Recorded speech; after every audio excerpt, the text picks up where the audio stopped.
Good golly gosh. It's a little spooky when we start out with no music. But that just means shit's about to go down. Hello, hi. Welcome back. Thanks for letting me take last week off. I needed it.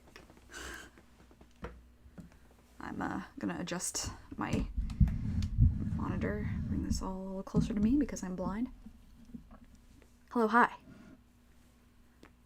We're back! The House in Fata Morgana. My golly, I do love this game. Last time, 2 weeks ago, when we last met, we entered door 3. Door 3 features Jacopo Berzatti, who is he's a fellow. He's a little racist. He came from Sicilia, or Sicily, as we know it here in the States. And his wife, the white-haired girl, and Maria.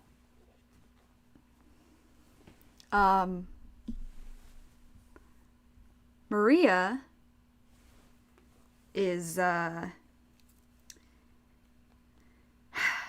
she's great. She's great. But it seems that she has not completely been honest with Jacopo and the white-haired girl. So we're gonna find out what the fuck that is about. She just told Jacopo that the white-haired girl is having an affair, which she is very much so not. So here we go. We're gonna finish this door today. I haven't changed a bit. If you seriously believe that, then I've got news for you, pal. Anyone who acts exactly the same as they did in the past is doing just that. Acting. Much like I do around you. Our friendship will never change. What a fucking joke. You picked the wrong girl to put your trust in. And they call you astute. Can you taste the fucking irony? Well, that just makes things easier for me. But my god, it's suffocating playing the good girl. That stupidly cheerful little ray of sunshine, Maria. Ugh, sickening. On the other hand, the payoff is fantastic. I can't stop. God, watching him lose his cool was incredible. My sides hurt just thinking about it.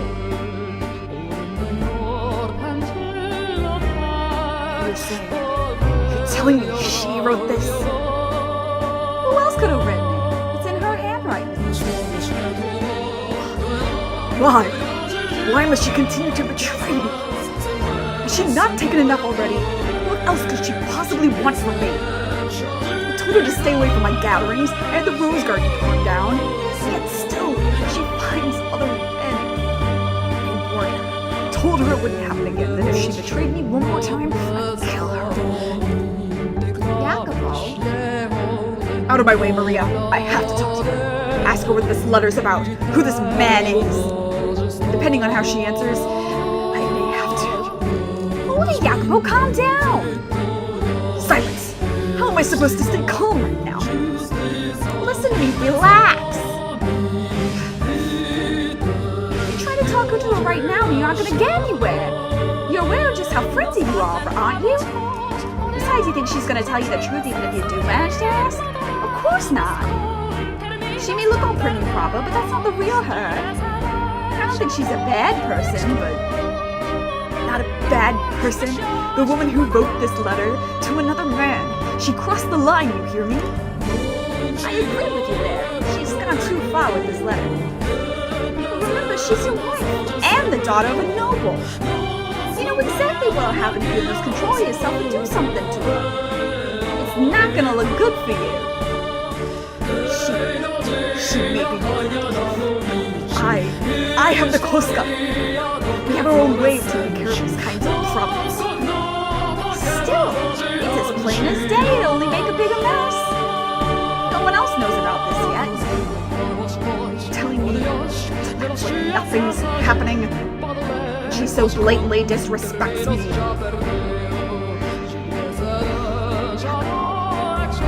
She'll let me take care of it? I'm friends with the madam. You know that. She'll listen to me. So I'll make sure it gets through to her. Just tell what she cares about. This is a very Disney villain kind of song, especially if you read the lyrics in translation to the song. The title is Bianco Nero, which is Italian for white or black. I couldn't ask you. It would be disgraceful. That's nothing to be ashamed of. What did I tell you? I'm on your side and you're on mine. We're in this together.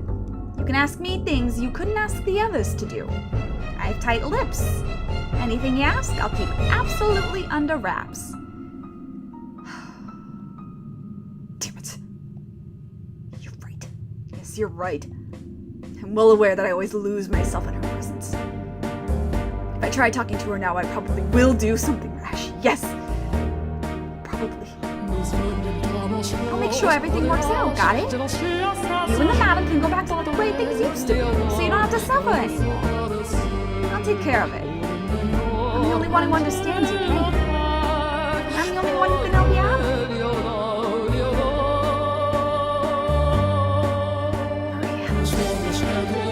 Oh, don't make that face, Jacopino.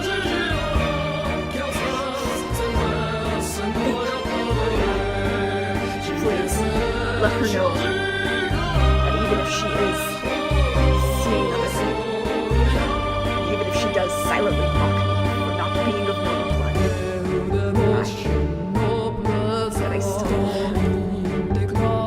don't want to raise my hand against her. You love her? That's a riot. You're too busy chasing your stacks of paper. You don't have what it takes to truly love a woman. I will say though, I was surprised you lost your head that badly. Quite the little crush you've got on her. You could just sit down and talk to her like a rational human being and presto, all your problems would be solved. But you can't even manage that, which is why you're in this predicament. Once you're convinced of something, Jacopo, you never let go of it. And she's too timid to speak up for herself. Sorry, madam. I had nothing against you. I just didn't expect things to go quite this well. There's no stopping now when I've got this much momentum. Also, watching a pretty girl like you break down gives me goosebumps. You're still convinced I'm the only person you can trust?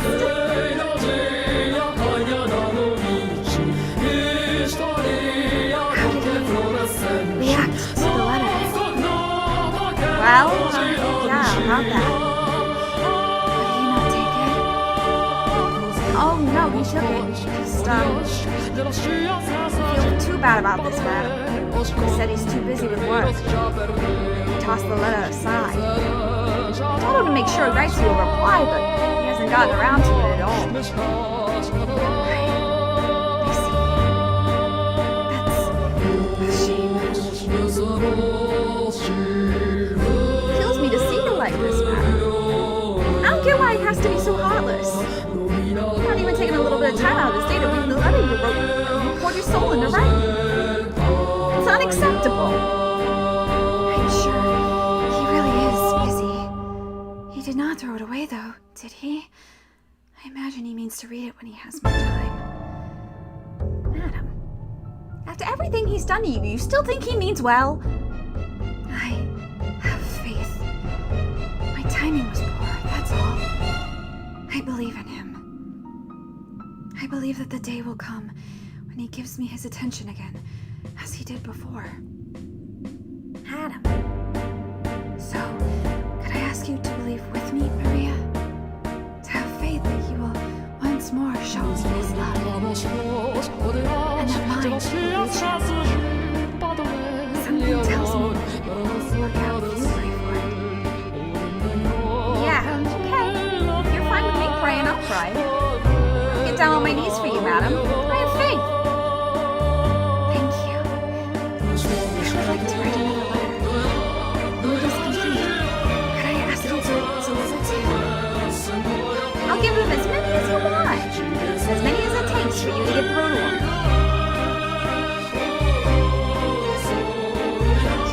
gotta learn not to be so trusting, madam. Take a real close look, and you'll see exactly who it was that ground your happy little life into dust. Thank you, Maria. I'm the reincarnation of the Mother of God.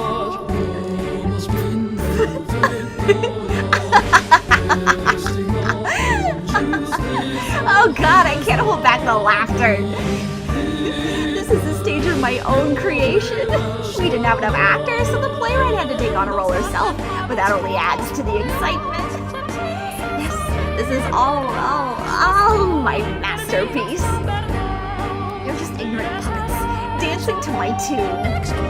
From the first shot to the last, blind to whose finger is sitting on the trigger. Listen to me, Jacopo. Try to keep your head. I saw the man meeting with another man behind your back. You know the arch in the rose garden? The far side's out of sight from the mansion, making it a perfect place to hide. I saw back there. From the looks of it, the madam is having a meeting with one of the men who comes to your business gatherings. They don't act like they're just friends. But just to be clear, I don't have any solid proof. So it would be best if you didn't mention this to me yet. You wouldn't want to start throwing around accusations only to find out too late it was all a big misunderstanding. So ironic. I'll get to the bottom of it, so I think the madam might have her eyes on several.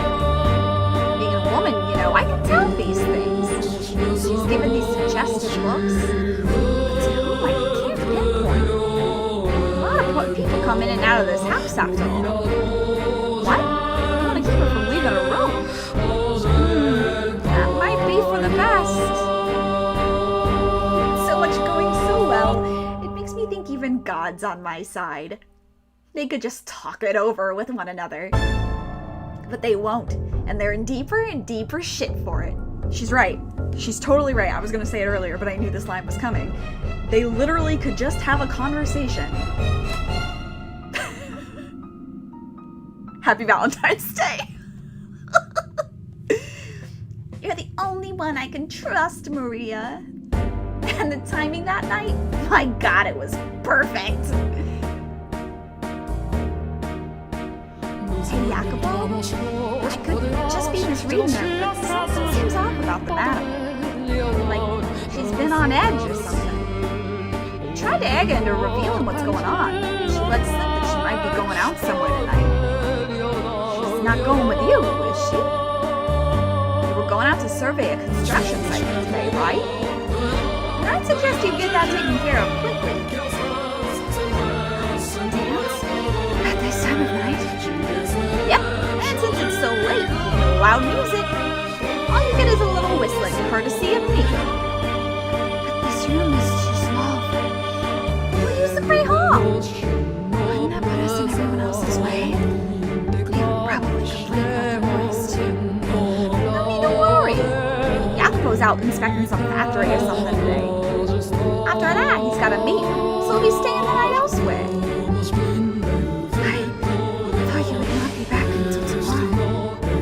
How would you know that? No, forget that. Does my staying the night elsewhere have any effect on you? You were just waiting for this opportunity, weren't you? No. What would I possibly want you out of the house for? I'm sure you know better than anyone. Perfume. Where did you get perfume? I have to say, you seem to be having quite the time. You're out of breath. Where does it beat? You made the right decision coming back. Where the hell were you going? I'm sorry. This is all my fault. I hadn't asked you to dance. Me bringing the perfume only made things worse.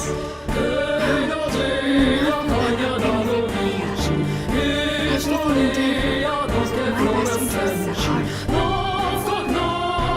She doesn't even suspect me in the slightest. Great use. Money-sucking leech Tommaso showed up at the perfect time too. I'm pretty sure that's when the Jacopo started getting actively violent. A jealous man is a wonderful thing. Always imagining the worst and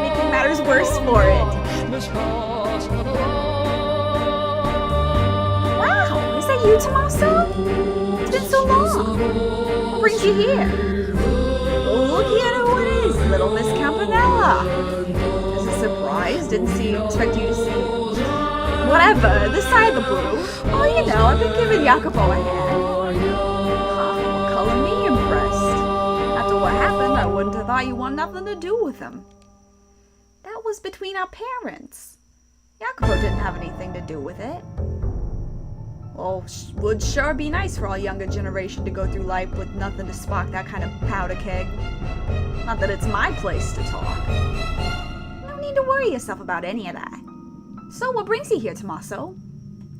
I'm a little, you know how it is. Having a bit of trouble staying afloat. Ah, I see. So you here to beg for offerings?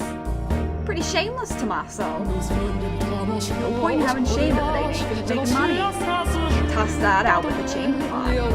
Hell, it makes things easier if I quit being human altogether. Are you that hard for cash? Unfortunately, numbers were supposed to go up, but for some reason they ended up going down instead. Might be best if you kick the gambling habit. Now that's like telling me to go off myself. Ha, I bet. So say, Tommaso, maybe I could pitch in with it too? Oh, you mean it? That'd be a huge help. There's seriously not a scrap of shame in you. However, in exchange, I'd like you to do something for me. Someone whose face needs a visit from my fists. Depending on the number, I could also possibly cut them into chunks and toss them into the ocean. Whoa, keep it clean. I'm not asking you to do anything like that. What is it then? Something a lowlife like me can do? It'll be easy. And it's nothing bad either. You're gonna go talk to Jacopo, aren't you? Well, there's something I'd like you to tell him while you're at it. You know he's married, right? It can get pretty nasty with his wife, though. That's so? Sounds like she's got it rough. She does, and she's religiously devoted to him, too. I've been trying to nudge things in the right direction to get her back on good terms with him, but I haven't had much luck. Ain't that something to do with what you work through? Right? Tommaso actually is correct. Normally, yes, but it's reached the point where I can't sit back to bear it. I don't like seeing the two of them together. I just want to do something for them. How noble. You're pretty devoted yourself, little lady. I'm not important right now. Just doing the right thing. But the thing is, Jacopo won't hear a word of it. I figured maybe you, being a man, might be able to get through to him a little better than me. Doubt he'll listen to me either, to be honest. Come on, we used to be really close though. And I doubt he hates you. I wouldn't be too sure about that. I think this is a good time to mention that pretty close, not terribly close to where I live, but like in Brooklyn, there is a place called Tommaso Funeral. And it makes me laugh whenever I pass by it, which is not very often. Anywho, talking something anyone can do. So what do you want me to tell him? I need you to give him a bit of a scolding. Tell him the madam came to you asking for advice, and she accidentally let slip the way he treats it day to day causes a grief. I've never met this wife of his before, you know. It works even better that way.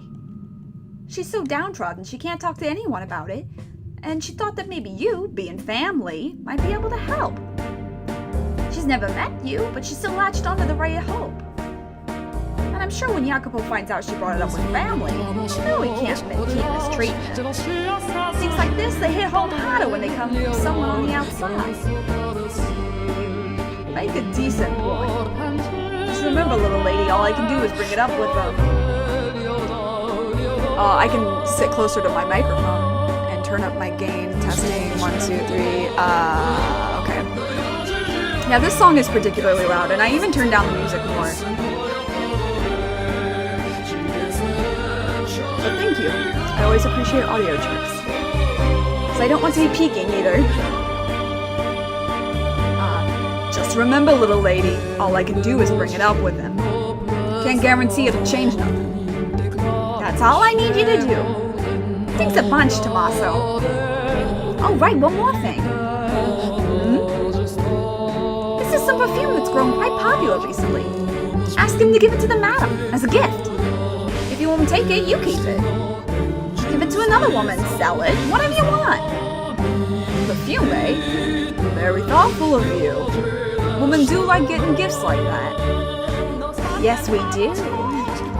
If Big Bad Jacopo gives us some of that, they'll be lovebirds again before you know it. I'm sure of it. Never thought the day I'd come when I'd get to play Cupid. Happy Valentine's Day. I'm starting to get kind of excited about this. Stay focused, Tommaso, and thanks. Also, you didn't hear any of this from me. I'm just fine pulling the strings from the shadows. The relationship's in complete shambles, and Jacopo still exists. He fucking loves her. And the madam says she still believes in him. Seriously, how stupid can you be? Poor Jacopo. Poor madam. Now then, let's see where this boulder rolls to next. And how far it keeps rolling. Naturally, I will be nudging it along its way. Because after all, a play lives or dies by the director's hands. Full Metal Alchemist.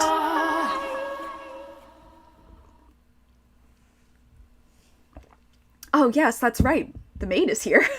We're here. Hello. Master. Are you shocked? Or do you instead lament this development? I was deeply sorrowful, though to a lesser degree about Maria's true intentions, and more my shameful inability to recognize her machinations.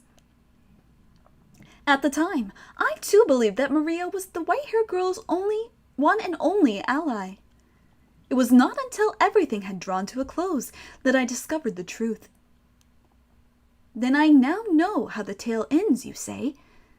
Yes, that is correct.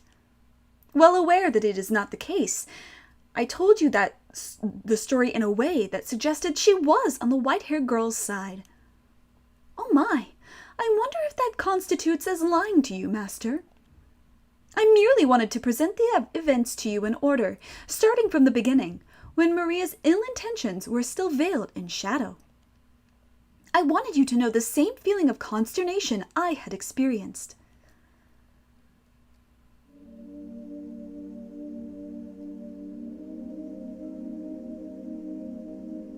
The white-haired girl continued to write letter after letter. They were all addressed to her dear husband, detailing her ever-persistent love for him, and her desire for their relationship to return to what it had once been. My beloved, I am sure your hands are quite full right now, but that is fine. It does not change my love for you. Do you remember the day we went out together? That was perhaps the most wonderful day of my life. I had a truly incredible time. I still treasure the gift you gave me, for it is the one and only present I have received from you. That reminds me, Maria tried to teach me how to dance. I doubt I will ever progress beyond being laughably bad, though. It would be nice if someday you and I could dance together. Perhaps when you have a little respite from work, we could go out again. Maybe take a carriage somewhere a little farther away. And we could dine at a restaurant more to your liking. Although, I think the cuisine at the other restaurant was exquisite, personally. Do I perhaps have an unrefined palate? He doesn't deserve this devotion. He don't. Maria altered the letters before delivering them, however. She changed the addressee from Jacopo to another man. She would cut away the top of the page with Jacopo's name on it, and in the space below write a different name. She could not have mimicked the white-haired girl's handwriting for the full length of a letter, but Maria could make a single name look adequately similar. And it would, after all, be quite difficult to notice minor discrepancies in such a small quantity of text. Yeah, she's like so pathetic, too. It's so sad. Again, another letter. Why does she keep writing these? To Jacopo's eyes, the modified letters looked like professions of love for another man. The more she inscribed her feelings for Jacopo, the greater the turmoil grew within his heart. Even though her love was directed toward him. I can't believe what I'm reading. A restaurant more to your liking. I knew it. You have been going out with other men, all the while pretending to be chaste in my presence. I still treasure the gift you gave to me. God's sake. You have to be fucking kidding. But I've ensured she can't leave that room. She'll never see this man again. In time, she'll let go, and so will he. Listen to me, resigning myself to the hope that everything will fix itself. How did I end up like this? Such a pitiful man I've become. On the surface, Maria acted quite heartbroken at the sight of their suffering.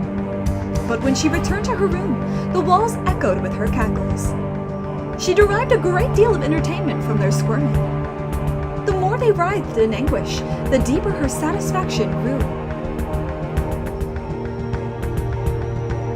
And both the white-haired girl and Jacopo continued to place their confidence in Maria, the one responsible for everything. The white-haired girl had never possessed a sense of distrust, and so she took everything Maria said as truth, continuing in her agony to write Jacopo letters. Letter after letter after letter.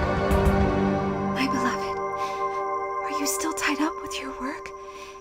It has been some time since we last saw one another, and I need to turn the heater off. Give me 1 second.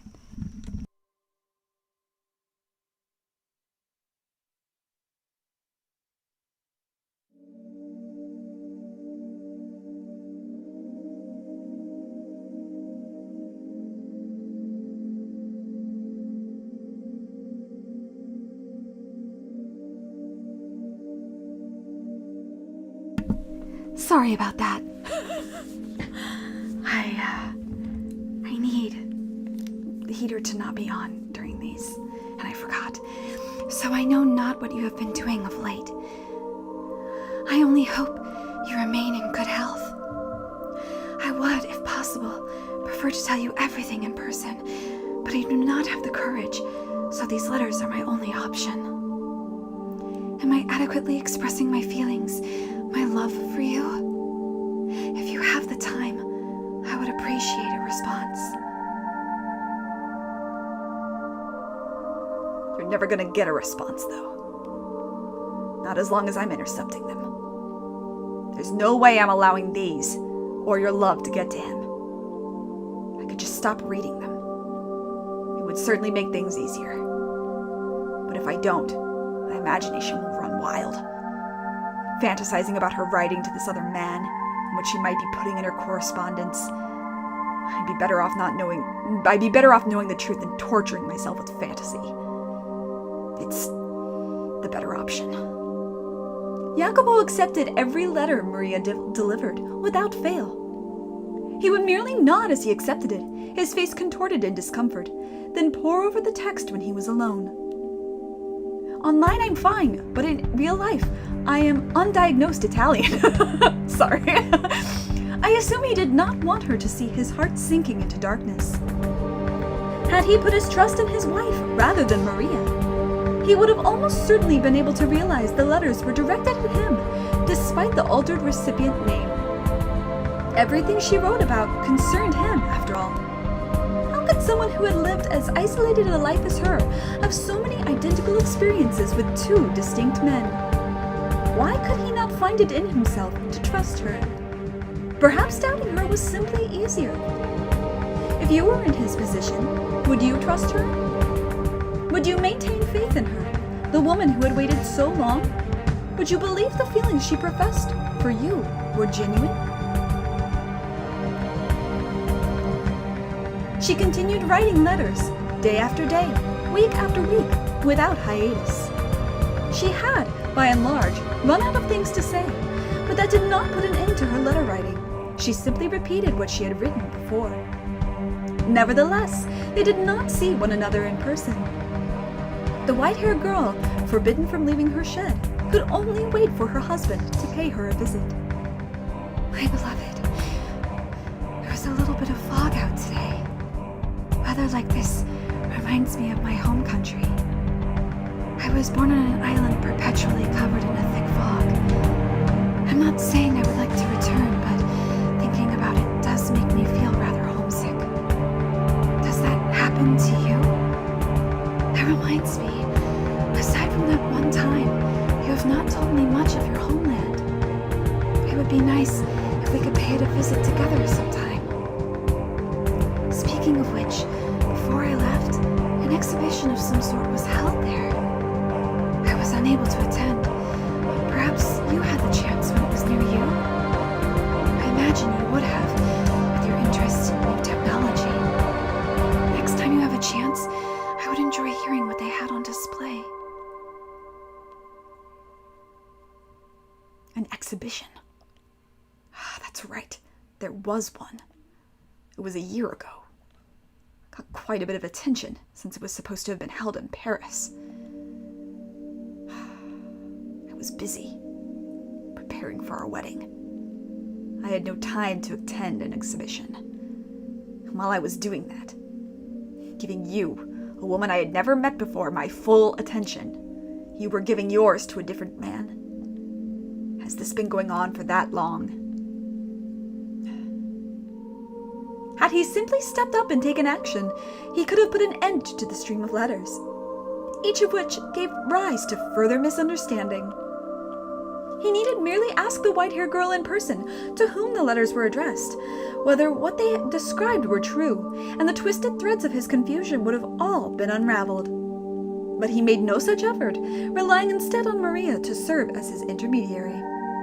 I feel as though I have, at long last, come to understand just what kind of man Jacopo was.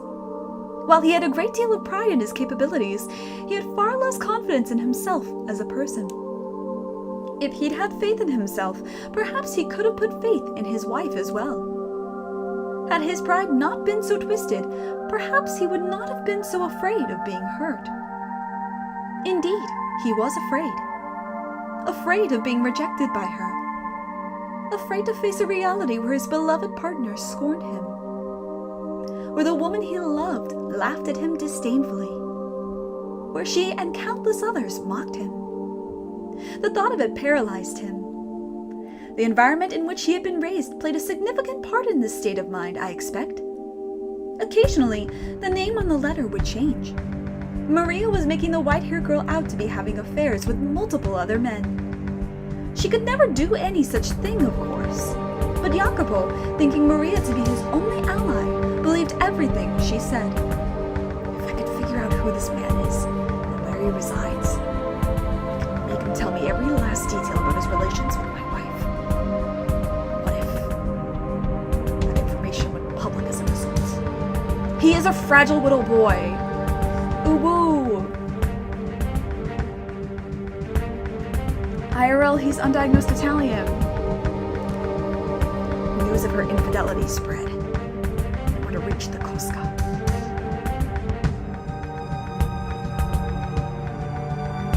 The fate of the Bearzatis is in your hands, son. There's a limit to what we can accomplish on this tiny island. If we don't turn our attention outwards, we will wither away and die. And not just this family. This whole land will find itself famished and emaciated, defenseless against invasion as we waste away. I won't stand by and watch my homeland crumble. Sure, our methods may be crude, not always worthy of praise, but they produce undeniable results. The unfortunate thing is, the previous capo familia was an incredibly reticent man.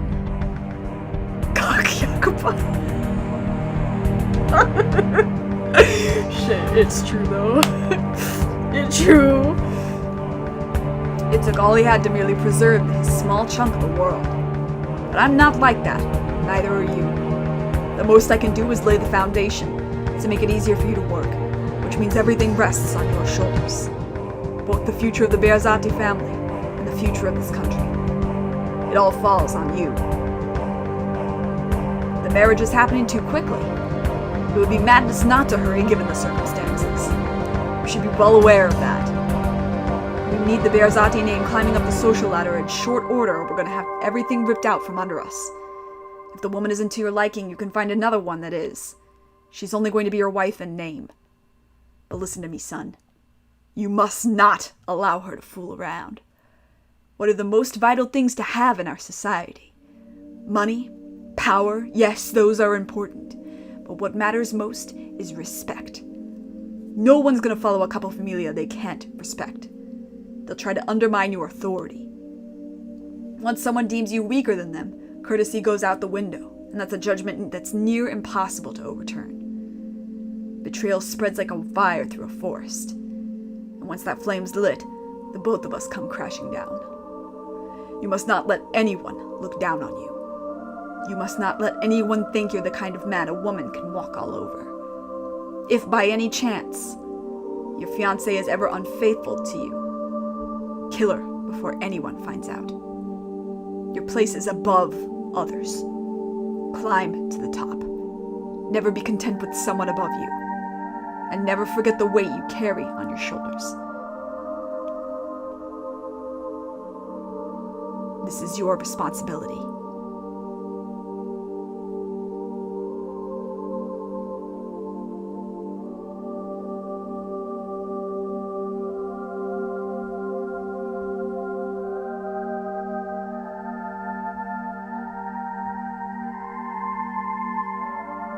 I must keep intercepting her letters.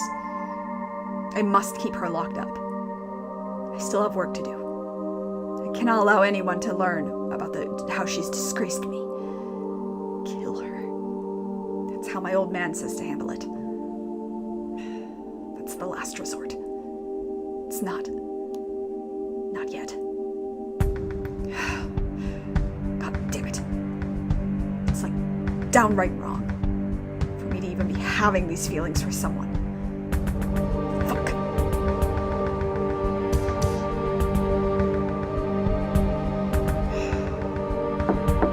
Master, your carriage is waiting outside.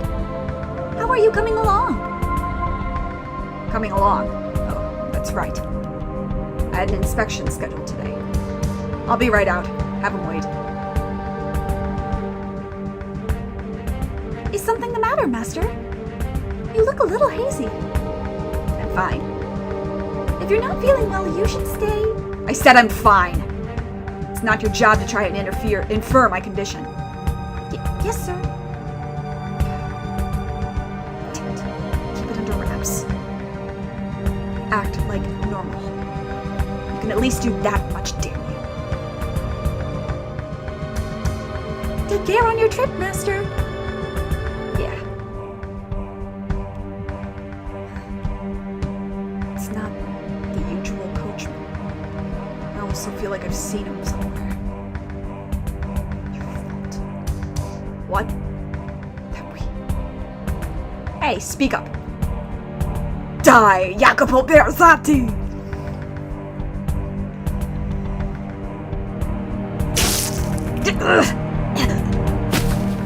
Master! But there's a knife in your stomach! Oh God! Someone, anyone! Silence. Don't make a scene. Call a doctor. Yes, sir! Now I remember where I've seen him before. That's right. He put his factory out of business. I needed it out of the picture to expand my own business. I guess he held a grudge about that. I should have been more careful. Blood flows with surprising abundance from a stab wound. It's not stopping either. Son of a bitch. The world is going white.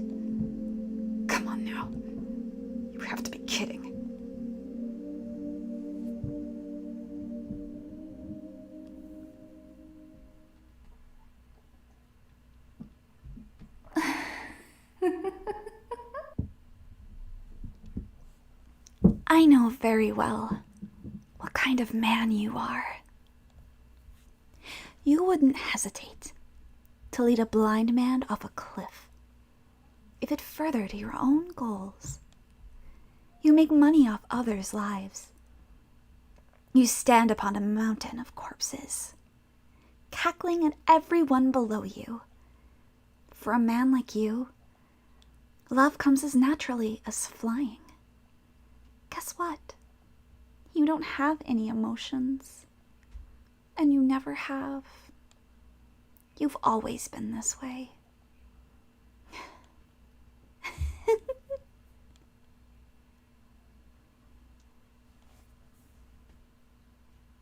It's not the first time we've heard that little laugh, huh? My childhood was day after day of mockery. You're just a bunch of nobodies trying to pretend your name means anything. They would say, sneering and glaring. Maria treated me as an equal, but she was the only one. I wanted to show them up. And to do that, I had to rise to the top. Or at least high enough that I could laugh at them. My old man wasn't the only one who wanted that. I did too. I had to make them acknowledge that I had value as a man. Who actually wants to go through life being laughed at? I had to make them recognize that what I did had value. And I needed neither love nor compassion to do it. Or, that's what I thought.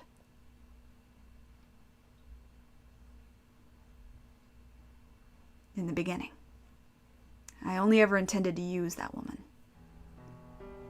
I simply needed her to build a name for myself. When she served her purpose, I could simply cast her aside. That's what I thought. Or rather, that's what I endeavored to make myself think. But deep down, I felt bad for her. I pitied this woman who was being made to marry a man she'd never even met before. I'm sure what she really wanted was to have a regular marriage with someone she loved. But because her family wanted to cling to their name, she wasn't afforded that opportunity. I wanted to do something for her. It didn't have to be anything grand. I genuinely wanted that. The day of our wedding was when I first saw her. Her face, partially obscured behind the veil, was gorgeous. And crucially, she was smiling at me. I had expected to find only gloom and despondency in her eyes, but instead, she smiled. The moment I saw that smile, I wanted it to be a permanent part of my life. I truly did want to ensure she always had a smile on her face.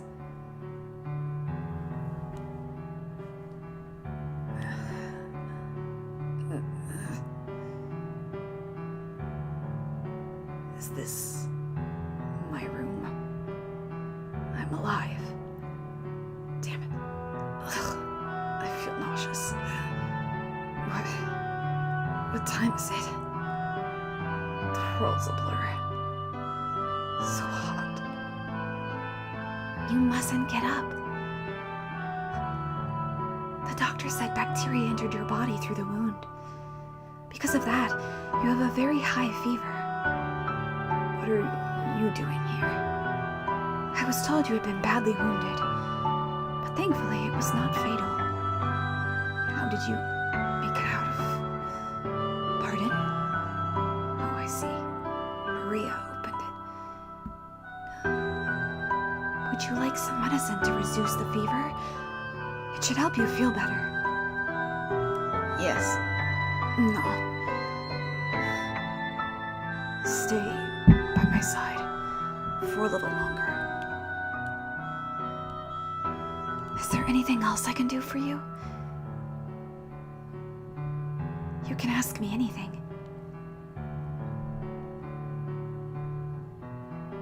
My hand.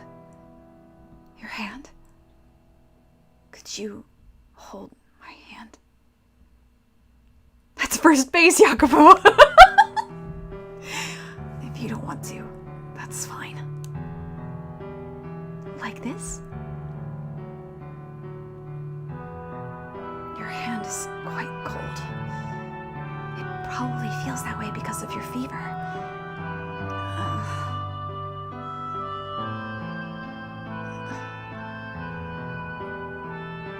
So, Yes? I've done some regrettable things to you. Please forgive me. To tell you the truth, from the moment I first saw you, I felt like you were what I'd been searching for my whole life. Laugh if you'd like. I felt like I had finally found you. But I couldn't act around you the way I honestly felt. You should get some sleep. Could you keep holding my hand until I fall asleep? If you don't want to, that's fine. My hand is in yours. Thank you.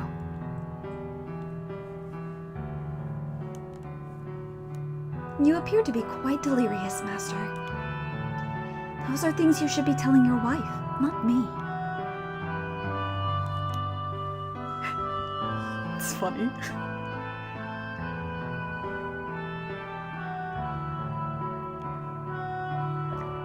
It was all a dream. Of course it was. It wouldn't be that easy. Yeah, but you believed it. She would never come in my room. She's involved with other men. Jacopo, may I come in? I have another letter.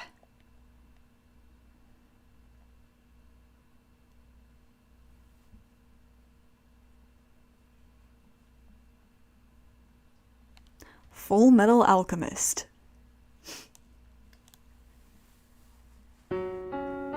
The white-haired girl's persistent letters did not improve anything, but simply stoked the flames of misunderstanding. This continued for several months. Though outside, the sun shone with the gentle warmth of spring, the cold, bitter winds of winter still relentlessly blew between Jacopo and his wife. Not allowed to leave her shed and never receiving a reply to her letters, the white-haired girl's only source of information was Maria. Week after week, her circumstances remained the same, but something else was beginning to show signs of change. Her mental state. It's pointless, madam. You're only wasting your time at this point. I saw him throw your letter into the fireplace. He's not going to read anything you write, no matter how much of your soul you pour into it. He cares more about money and work than love. That's the kind of man he is. Just give up and file for divorce already. No. I will get through to him.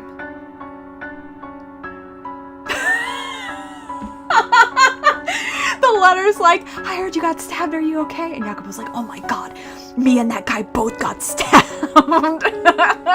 Like, pretty much. He's so stupid. God, I love Jacopo though. Everything will go back to normal. I have faith.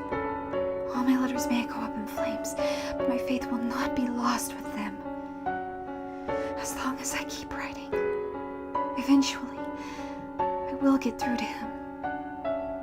So I cannot stop. I cannot. Do you have any idea what he says about you, madam? Jacopo doesn't trust you in the slightest. He goes around calling you a witch. A man-eating devil woman. It's awful. There's no one as pure and as beautiful as you. He says I am a witch. Listen to me, madam. He never for a second actually loved you. He just wanted the influence attached to your name. Wanted to mingle with the upper class. He used you. But last year, when we went out together, he gave me the Phoenicus wheel at the photography shop. He had the owner make it especially for me. He was just trying to win your favor. If he really cared for you, he would have gotten you a paper toy. He would have gotten you something like a ring or a necklace or some perfume, a nice dress. Something women really like. Has he ever given you anything like that?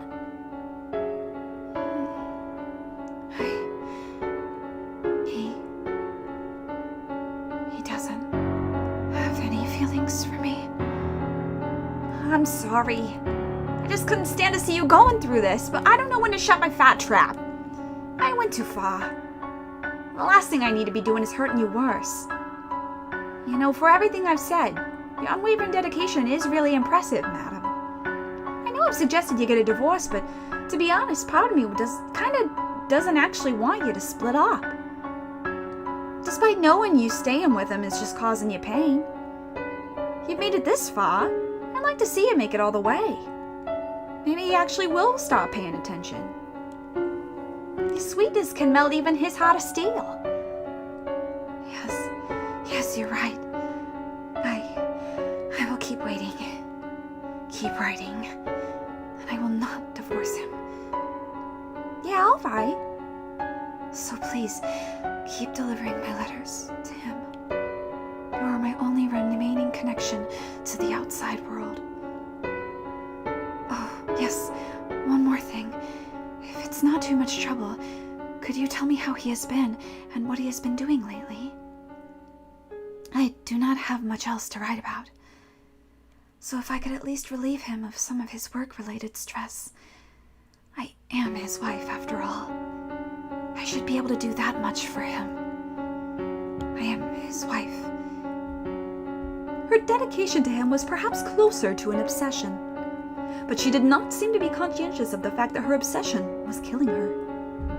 She was visibly losing weight, and her spirit was breaking down. It is said that emotions fade with time, but the opposite can also be true. The act of waiting, of fervently believing for so many months despite the object of one's affections not returning them, can tear apart a person's heart, crush their soul, shatter their spirit, no matter how radiant, how thick-skinned they may be. With enough time, it will wear anyone down. No one is immune.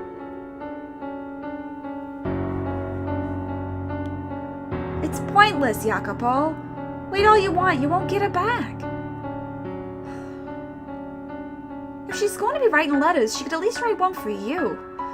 She looks so pure, pretty as an angel. But God Almighty, is it only how she looks? You've changed a bit. What? Have I? The old you would be yelling and screaming, chomping at the bit to go storming in on them, madam. Now you just go quiet. I'm just a little tired. You could break it off, then. What? You've already made a name for yourself in high society. Nobody's gonna suddenly start ignoring you. You more than put her family's name to good use.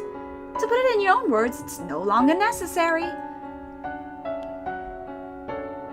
This isn't something I really want to say, but the madam has never liked you. She was married off to a total stranger and forced to leave her home. I'm sure she felt very alone, and so she sought the companionship of other men. Anyone who wasn't you probably seemed quite attractive to her. So without getting violent or threatening to kill her or anything, just end it already, quietly and without a fuss. It'll be easier for you that way. I cannot. Because you still love her? That's wonderful, Jacopo. After everything, you still love her. That's just blind, slavish devotion at this point. Perhaps it is foolish, unhealthy obsession, but I still do not wish to sever ties with her. I cannot get the image of her smile out of my head.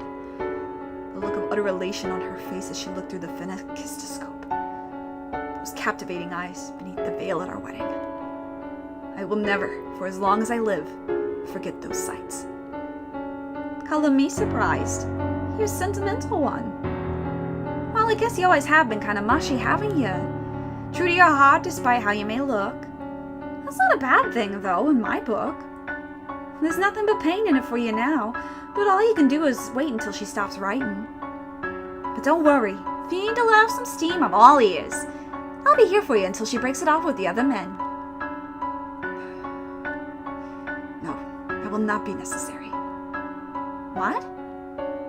I know very well that things cannot continue on as they are forever. I knew it from the beginning and still couldn't do anything. This time, I'm planning on facing her myself. You serious, Jacopo? Yes. I've relied on you for too long. I was afraid of what I might do to her. I didn't want anyone to find out that my wife was being unfaithful. And I thought the best way to ensure that was by locking her up away from everyone else. But the situation is not going to improve unless I do something. If I allow things to continue as they are, sooner or later word of her infidelity will leak.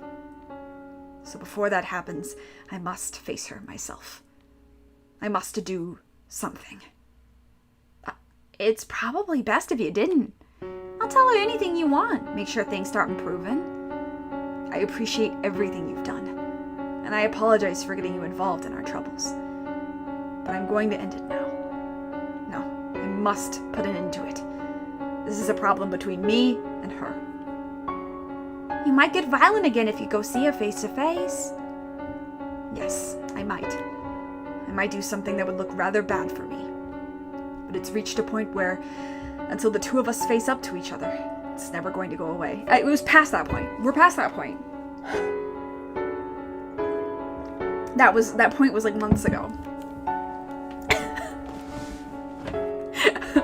Am I wrong? It took me far too long. It did. Yeah. I wasted too much time trying to find my resolve. I see. You'll need a way to break the ice then. Break the ice. Right. If you got some convenient excuse to talk to her, it'll reduce some tension and make it easier to bring up what you need to bring up, right? Here's an idea. That transcontinental railroad you've been funding. That's supposed to be opening up pretty soon, isn't it? Yes, it is. There'll be a message by telegraph when it happens, right? You can ask her to be there to hear it. And then you can invite her to ride the first train. You put your heart and soul into this project and it's finally being realized. It's going to be an amazing day for you. And days like that, it's more ripe for good things to happen. It's going to be the accomplishment of a lifetime. Don't look so down in the dumps. You're sending trains across this massive continent, carrying on them the people of this country's dreams. Who says you can't stick a dream of your own on it too? Right. Yes, you have a point. A railroad that spans from coast to coast. She's a sickly girl, which makes long trips difficult. But this new rail system should make them much less straining. It would allow me to show her the world. Yeah, that's perfect. I'm getting excited myself. It'll go great, I'm sure of it. Yeah.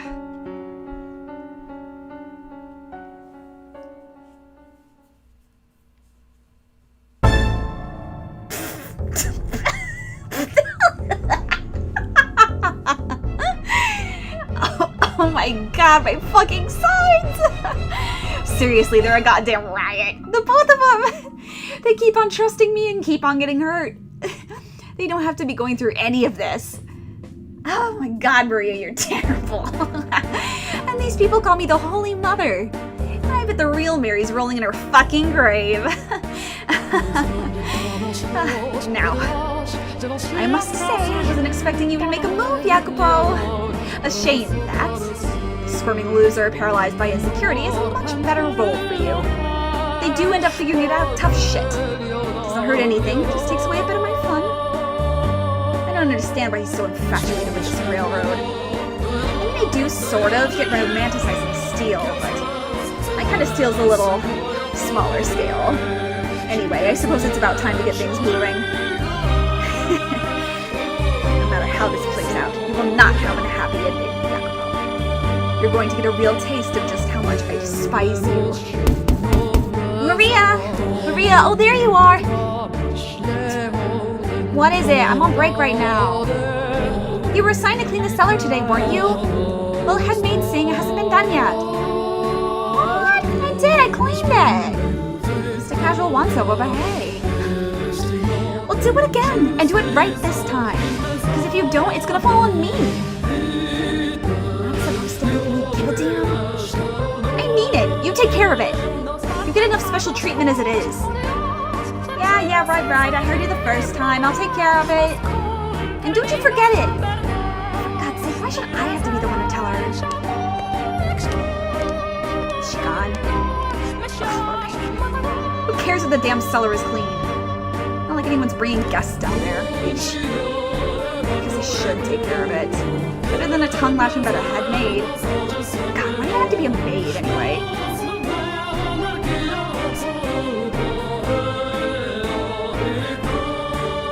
What a dank place. 420. It's so dark and humid down here. It makes me feel gross.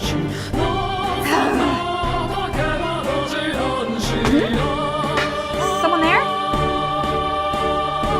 Hello? Hello? Is anyone in there? Let's go further in. Oh, seriously dusty back here. Who was supposed to clean this last week? I'll clean the whole thing next time, damn it.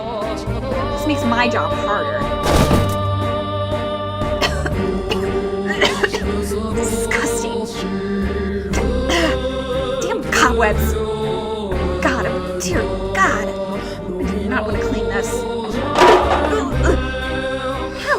For God's sake, stack this stuff properly. I've got to fix this whole mess. For the love of... What's this? Something carved into the floor. Never noticed this before.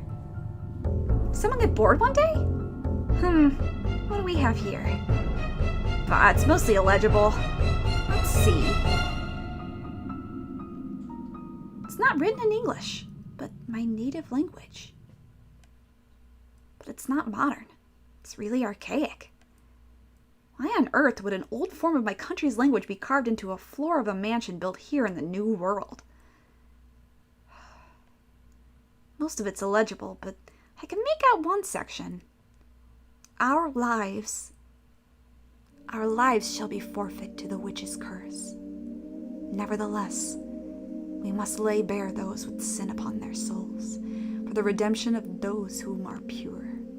Should ye mean not to dispel your curse, we implore of you, O witch, to mark with it only their bloodlines. The blood of the sinners flows through those who dwelt within this house, but not I. What in the... A witch? That's crazy. That's crazy. But why does the handwriting look like mine? It's just coincidentally similar. No one's handwriting is perfectly unique, after all. Why am I so sweaty? It's not that hot down here. Nope, forget it. Didn't see a thing. Not a chance it's real, just a tasteless prank. This is silly. There's something in this box. Is that a painting? Has that always been here? Huh? White hair. Fair skin. Is this the madam? But then, why is the face all torn up? And her clothes look really old-fashioned. The painting seems worn and faded too. Something about it feels off. I'm not sure how to describe it. It's very creepy, unsettling. Writing on the floor in this painting. What is with this house? It's just a painting. Nothing to get weirded out over. I bet I know what happened. Jacopo probably slashed it up in a fit of jealousy. He is a simple man. Seeing this probably wouldn't put him in the best mood.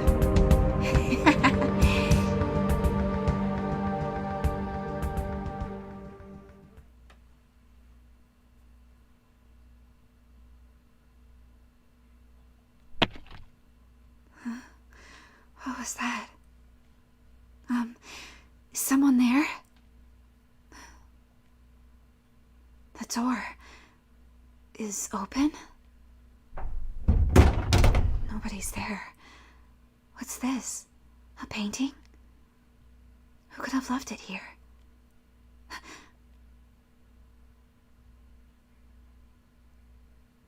Is that me? Why? But my face, it's been cut. No! Why would someone have this painted? Just to do this? Who would do such a thing?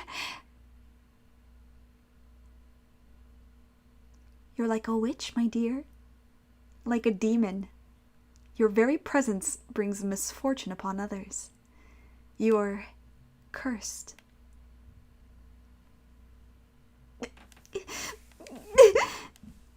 No, I am not. I am not. Was it you, Jacopo? Did you have this painted so you could destroy it? Do you really despise me to that extent? Why? Why do you? What did I ever do to make you hate me so? Why? Why?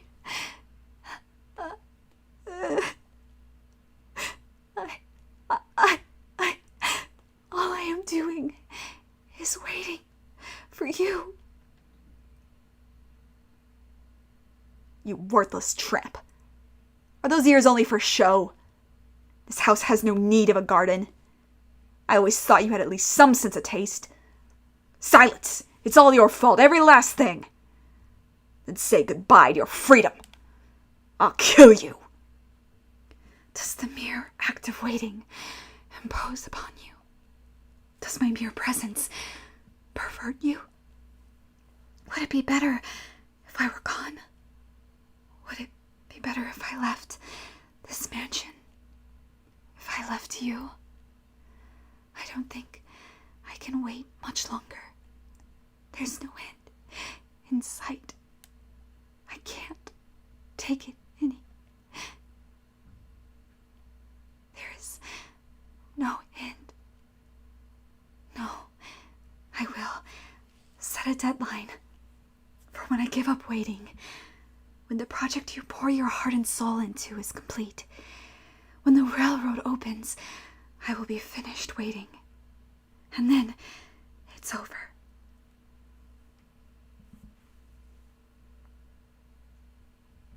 Man, why y'all gotta set deadlines and shit, Full Metal Alchemist? Just do it. Just do it. I love a great plan as much as the next fool. ASMR of me pouring water, I guess. But like, oh my god, just fucking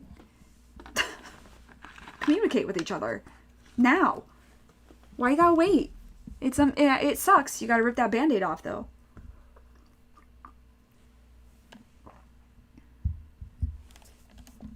The Pacific Railroad's last spike ceremony was drawing nearer by the day.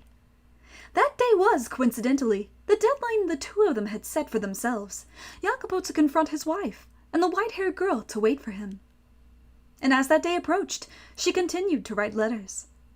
She wrote the letters purely by force of habit, despite having been worn visibly thin.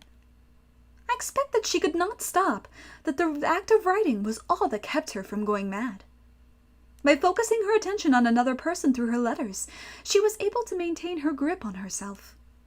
But that day would put an end to her suffering and despair. When the railroad was completed, all their misunderstandings would be cleared up. They would return to the smiling, happy couple they had been when they were first married. The harsh winter would finally come to a close, melting away into the past and allowing them to step into the future. With constant prayer in my heart, I impatiently awaited the railroad's opening ceremony. I do not, after all, wish for anyone to fall into any kind of misfortune. And that goes for you as well, Master. Now, Master, the door is soon to be shut upon this era. Are you prepared to see what happens next? Yes! Gimme, gimme, gimme! I see. Very well. Then allow us to make our way to that final day. See within your own eyes, master, how this tale concludes. And please, do not let go of my hand. Let me take a quick swig of water here. Alright, is everybody ready? Because I am. The night before the opening ceremony, the master of the house headed for his wife's shed. There was a tension on his face, but a surety in his step. He had found the resolve to speak with her. Having locked her away for so long in the shed like a common prisoner, Jacopo was hardly optimistic about what she might say to him. He had undeniably mistreated her, said heartless and cruel things to her, and even gotten physically violent with her. His actions were inexcusable, even if they were in response to her infidelity. Of course, the very infidelity which had driven him to such behavior had not, in fact, taken place, but he was unaware of that. There was a chance that they would never reconcile their misunderstandings, and that this predicament would not have a positive resolution, but he still clung to a tiny fragment of hope. He wanted to start over with the white-haired girl, to make a new future with her. With that desire burning strong in his heart, he stood before the door to her shed and called out to her. Are you awake? It's me, Jacopo. May I come in? I won't hurt you. I will not raise my hand against you again. I swear to you I will do you no harm. I just wish to speak. I would like to have a calm, rational conversation. And as such, I will not enter your room until you have given me your permission. So, may I please come in?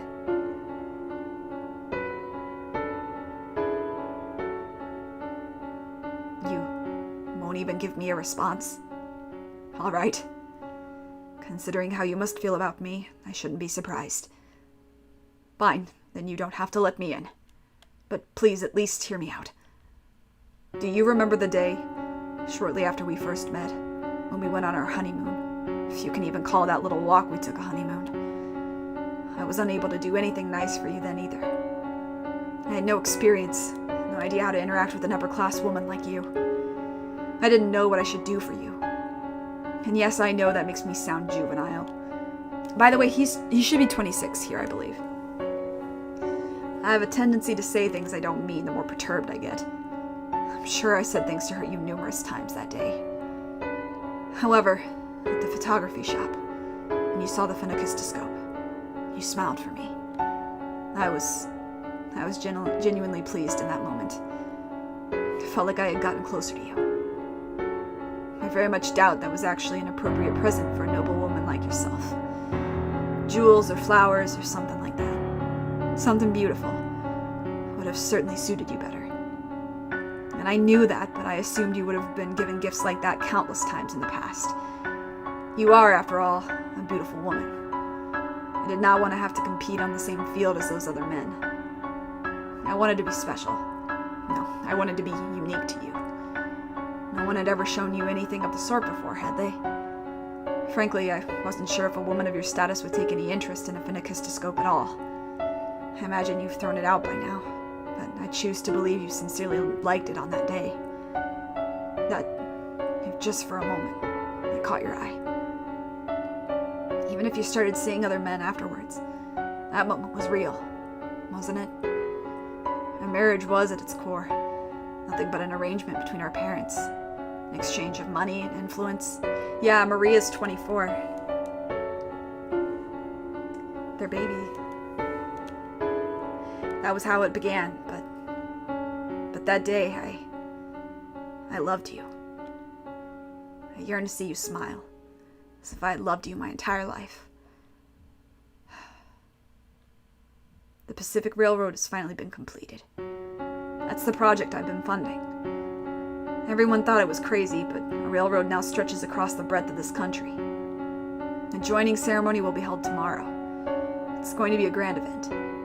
Locally, they're planning on doing a gun salute. And the sound of the last spike being driven into the ground will be transmitted across the country via telegraph. I have procured a telegraph so we can listen to it here in the mansion. In your condition, you would probably have trouble handling the crowds at the telegraph station. But here, you could celebrate in the comfort of your own home. I suppose what I'm saying is, I want to celebrate this with you. I have made arrangements to make that possible for you, because I wish to have you there, with me. Would you be willing, tomorrow, to celebrate the completion of the Pacific Railroad with me? Would you be there at my side?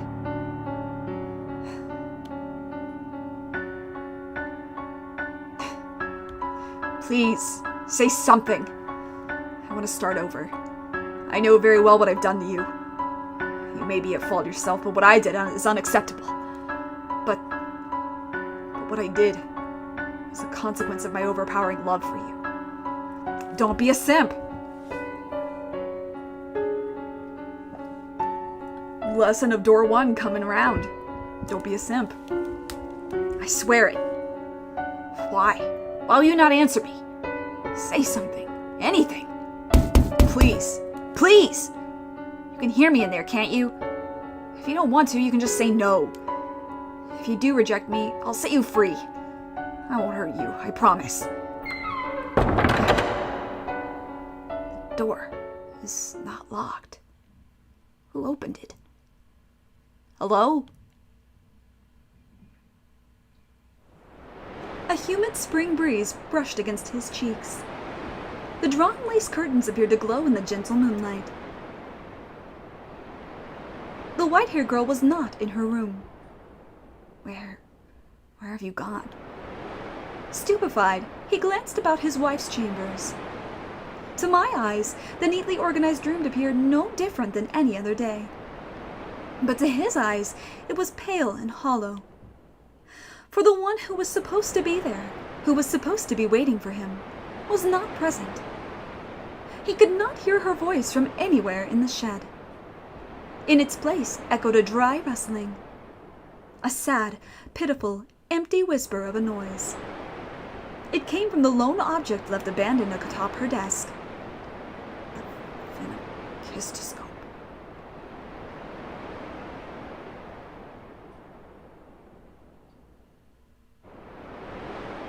It was the one present Jacopo had ever given the white-haired girl, a toy made of paper. When spun and viewed in a mirror, it created the illusion of a man and woman dancing. You still have this? That's ridiculous. I assumed you had thrown it out. The white-haired girl had evidently made considerable use of the phenakistoscope. The paper was visibly worn and tattered, warped in places, and had even begun to yellow. It spun slowly in the wind, rustling and rustling and rustling, spinning in an endless reminder of that day the year before, though there was no longer anyone around to look through it. Why? But you were with other men. Why would you keep something I gave you? It's so worn. Why? A letter. Beneath the ever-rotating phenakistoscope lay a single sheet of paper. As if drawn to it, he scanned the contents of the parchment. It was a letter addressed to Caro mio, Jacopo. The salutation. Sorry, salutation looked like it was spelled wrong for a second. The salutation, written in his native language, translated as follows. My beloved Jacopo. Did the fruits of your dream turn out as you had hoped? I am sure it was wonderful and impressively fast. A train that can travel across a continent as large as this is like something out of a story. I wish I could have been there to see it. I am sure it would have been quite pleasant, like the day you gave me the Phoenix wheel. Am I being presumptuous? I'm sorry. I thought I would keep writing for you forever, no matter how much you hated or ignored me. But I made up my mind, so I'm sorry. I decided I would wait for you until the railroad was completed. I foolishly thought that you might invite me to the opening ceremony, but it seems I am not good enough for you. I am going to take my leave of your house, so you needn't concern yourself with me any longer. However, I do have one request. Please do not forget about all the letters I wrote. Think back on them from time to time. Do not burn them all, for they contain my thoughts, my feelings, my words, a record of my love for you. Remember, when you can, that I was always watching you. I'm sorry, I'm having trouble writing. My ears are ringing. There's a voice whispering to me, calling me a witch. Maybe it's your voice. My vision is blurred. I'm not even sure what is going through my mind. I'm sorry. This was all I was able to write for you. I'm truly sorry. I will leave the Fennecis wheel behind. It was my dearest treasure. Farewell. I loved you.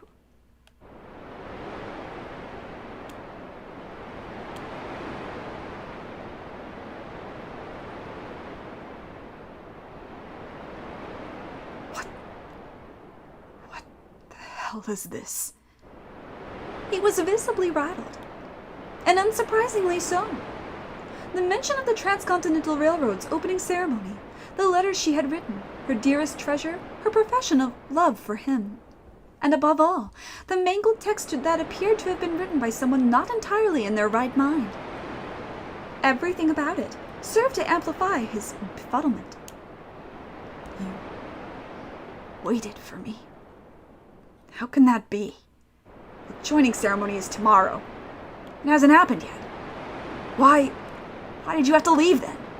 I'm here. I came for you, just as I planned. The ceremony is on the 10th. A second later, Jacopo gasped. The date written on the letter was the day prior, May 8th. Originally, the ceremony was planned to be held on May 8th, 1869. However, due to bad weather and a labor dispute, it had been postponed for 2 days. This can't be. I made sure you were informed. I had Maria. The Madam is having an affair. Maria. No, you couldn't. Scattered fragments of memory began coming together in his mind. Maria was the only one who had informed him of his wife's supposed unfaithfulness. And though the letters had not been addressed to him, thinking back on it, they had all been about him. In one letter, she had mentioned treasuring a gift. Jacopo had assumed it meant a gift from another man. But in fact, she had been referring to the phenakistoscope sitting atop her desk, still spinning in the wind. At long last, he finally made that connection. And at the same time, he realized that the only person who could have altered the letters was someone they both trusted, Maria. She never, even once, betrayed me. She was not unfaithful at all. She waited unwaveringly for me. And I refused to believe her. I caused her pain, again and again. But his realizations came far too late. Excuse me while I pour myself more beverage, because I am going to be spilling the tea, so to speak. Master, would you like some chamomile tea? Sorry. Doing their voices really actually is like, this chapter's definitely got the hardest voices. Even Bestia was a little easier than this, because Maria and Jacopo, I'm using a lot of vocal fry for both of them. The white-haired girl's spirit had broken, and she was no longer at the mansion. Had he caught on to Maria's machinations sooner, things would not have turned out as they had. But he was much too late. Maria! Why would you do this? Clenching the letter from his wife, Jacopo stormed out of the shed in search of Maria.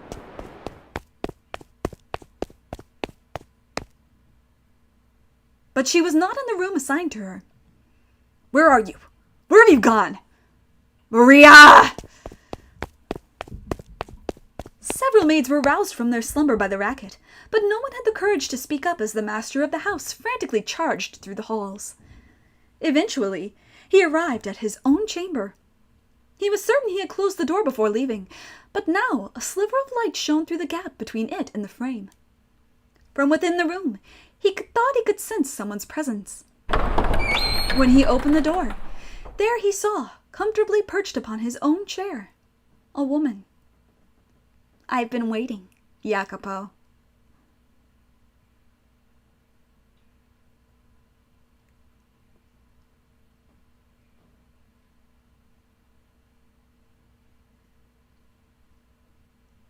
Nice room you got here.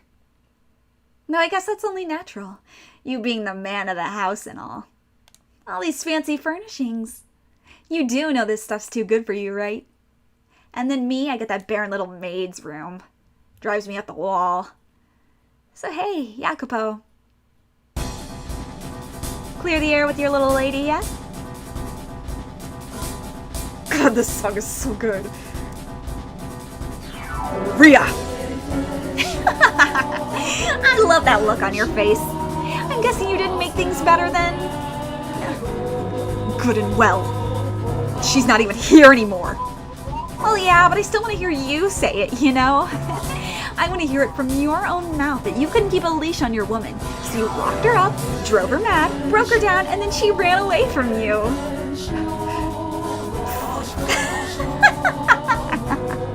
Go on, say something. Climb back onto your high horse and start shouting like you always do. Why, Maria? Why would you do this? Why? Why do you think? Because I fucking despise you. I've been trying to figure out how I wanted to end things, but then they just fell apart on their own. The fates are smiling down upon me, I guess. Nonsense. She was waiting for me until the day of the joining ceremony. And I was going to see her on that day. You knew the ceremony had been postponed. That's what you get for putting it all in my hands. For thinking I'm the only one on your side. What, did you think I'd just tell her like a good little maid? Not a chance in hell. I mean, talk about some fantastic news. You both picked the same day, but you've got the dates different. Absolutely perfect. Maria, is that how you've always felt? How long have you held this grudge against me? How long? How long? How goddamn dense can you be? Must be nice living in your little fantasy world, Jacopo. And this is the next capo familia? Oh, my sides! Always hated me? At the very least, I fucking loathe you since the minute we had our reunion. At first I did try to convince myself you had your reasons. Didn't make it feel any less unfair, though. You all had your money and all your power and everything else you stole from me. And then you go and get hitched to this pretty little lady. Don't try to act like you're the victim here. This is all on you. Do you have any idea how I felt? Fallen from grace made you a goddamn maid having to suck up to you? Do you have any idea how infuriating that was? Or did you think I didn't know anything? Did you think I didn't suspect anything? If you did, then you got your head way up in the clouds.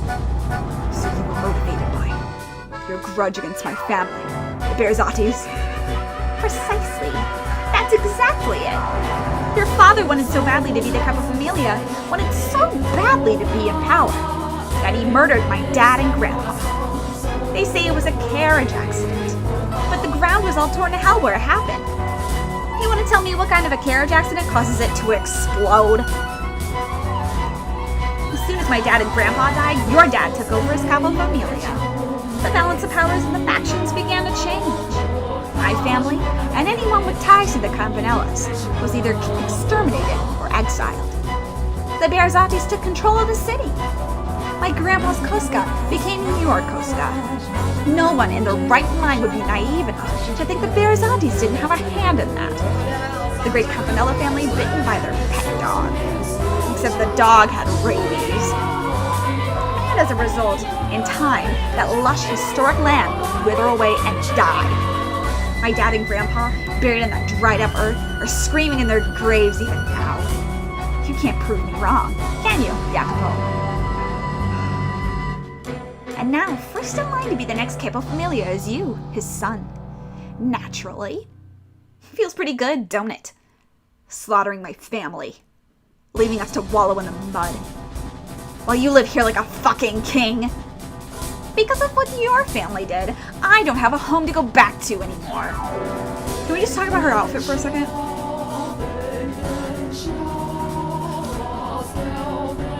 I love her. No house, no prestige, I have nothing left. And that's goddamn outrageous. Campanellas are supposed to run that city. But instead, you filthy Bearzati curs are crawling all over it like some kind of infestation. I am a legitimate Campanella, but I'm stuck being your goddamn maid. If I hadn't been born a woman, I could have become the capo familia after my dad and grandpa died. But because I'm a woman, I couldn't retaliate. I just had to sit on my hands and watch the tragedy unfold. It was absolutely miserable. So I had to make you suffer as well. I had to make you I had to make you twice as miserable as I was. You had no reason to hate anyone but me. Why did you make her a part of this? Did you have some grudge against her too? Not particularly. I actually rather liked the madam. Sweet, pretty, kind-hearted, timid, and fragile. Trusted every word I said. A splendid little toy. You thought of her as your toy. Now, can you really call me out for that? You can't. You have no right. You never cared one bit about anyone else. They're all footstools to you.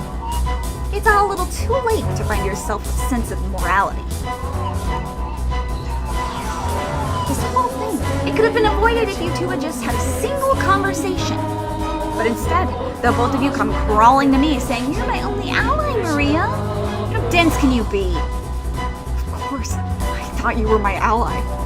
I trusted you, as I'm sure she did too. And you should get your eyes examined because you can't see a damn thing. Maria. My God, it was beautiful. The way you two blindly trusted me, creating your own misunderstandings and causing your own pain. How you could never seem to get on the same page. Watching it all fall apart. Maria. Is that everything? The extent of your grudge and all you did? Yep. That's everything. All that's left is for me to kill you. Mommy. Hold still now. I wouldn't want to miss. Maria, those are past me nothing to you. Was that oath just an empty promise? How could it, you remember it so clearly? Fine, I'll explain it for our little romantic boy. Bad grown-ups will even take advantage of good memories. It's time I finally returned this to you, Jacopo. That cartridge you gave me, packed with your disgusting sentimentality.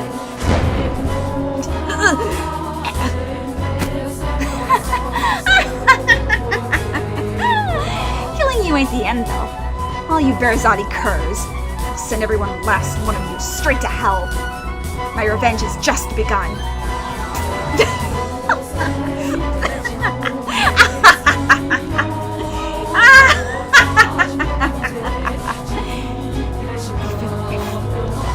Even if you had been a man, you wouldn't have been a suitable capo familia. You should have aimed between my eyes, Maria! Jacopo!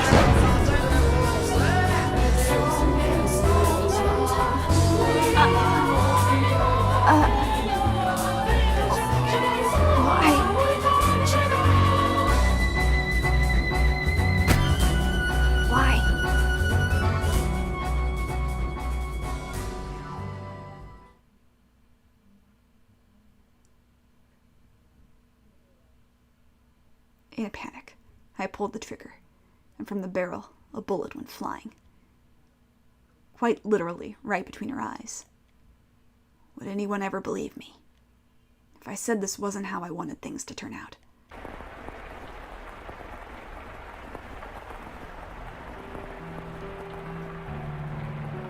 I wish that song played more than once in this game.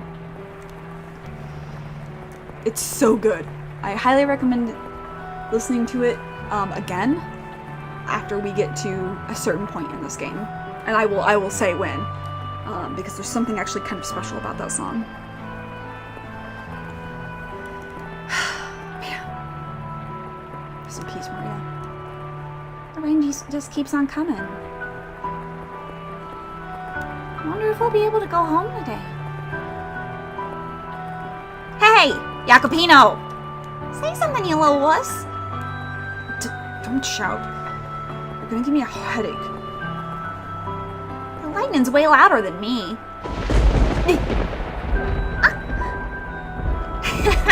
You jumped, Jacopino. You're such a baby. You jumped too. And stop calling me that. Don't be scared. Don't cry. I am not crying. Your eyes are damp too. I'm not crying. Not at all. Not one bit. Liar. There's no end to this rain, is there? I'm fine if it doesn't stop. There's nothing at home for me. You don't want to go home? Your parents don't get along, huh? That's got nothing to do with it. Liar. You've got it good. Everyone loves your grandpa.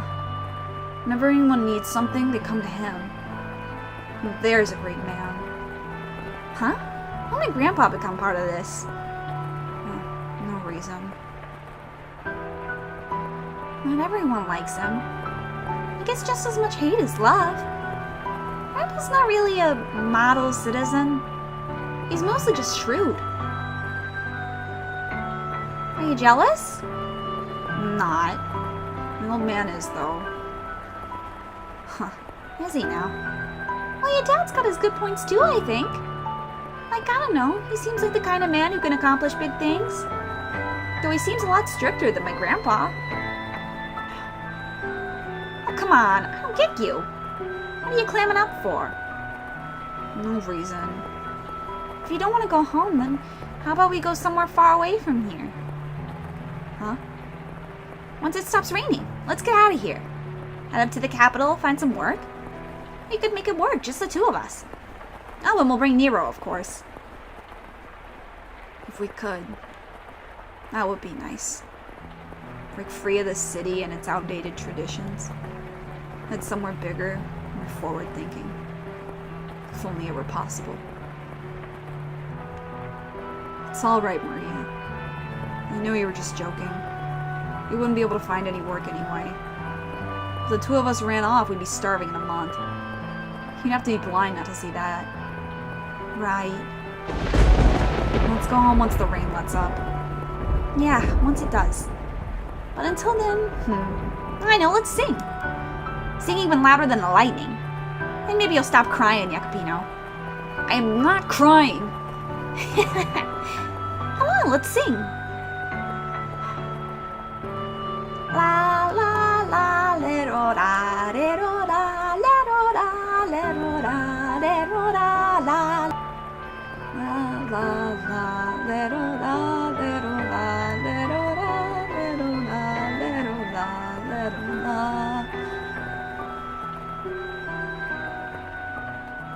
Maria, I may not put it into words, but I trust you understand that I consider you a dear friend. Listen to me, Jacopo.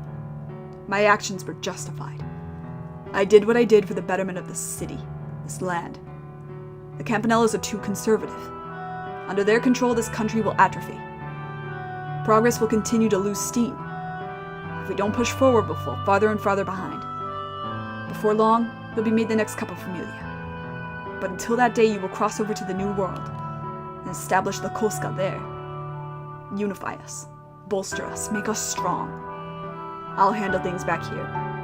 I won't let the Campanellas try to strike back. What? You want Maria to... It's dangerous to keep a Campanella so close by. She has to be taken care of. If you insist. But do not let your guard down. Betrayal is a constant companion in this world. I'm giving you my revolver. Keep it on you at all times. Glory everlasting upon our blood, and upon this earth. The best I can give you is a job as my maid. If I show you any more obviously preferential treatment, the Bearzatis are liable to step in. Money, power, respect, and enough authority not to take orders from anyone. I thought that if I could obtain all that, I would be able to give you your freedom. And her as well. I wanted to give you both comfortable lives. But none of that got through to either of you. And whose fault is that?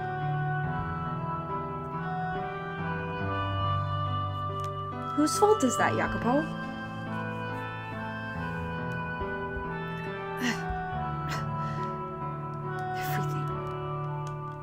This slipping through my fingers.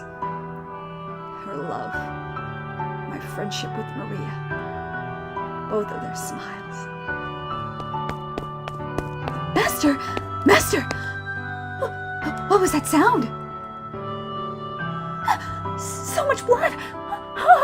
Maria? What happened this time? You keep getting stuck witnessing the worst things. What? Call a doctor. Someone with tight lips. Do not call the police. And don't make a scene. Got it? If so, then go on. Yes, sir.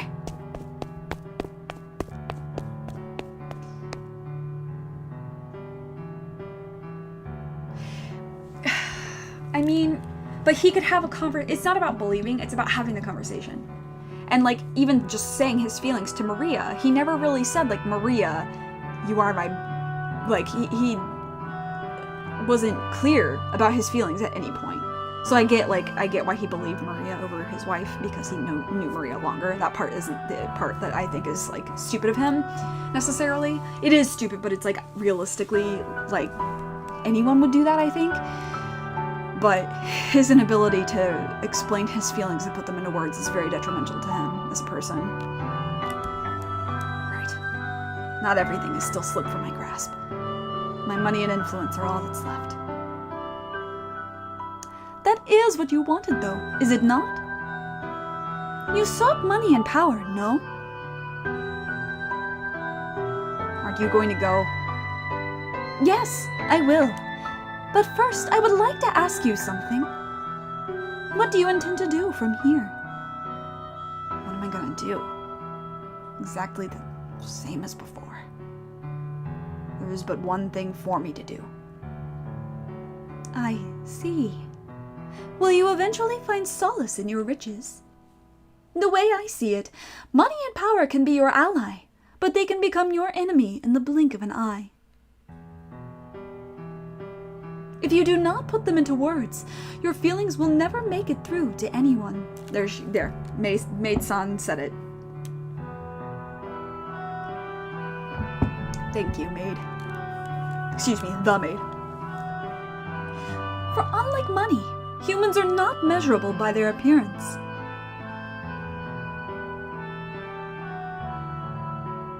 He failed to communicate to anyone what he had held within his breast.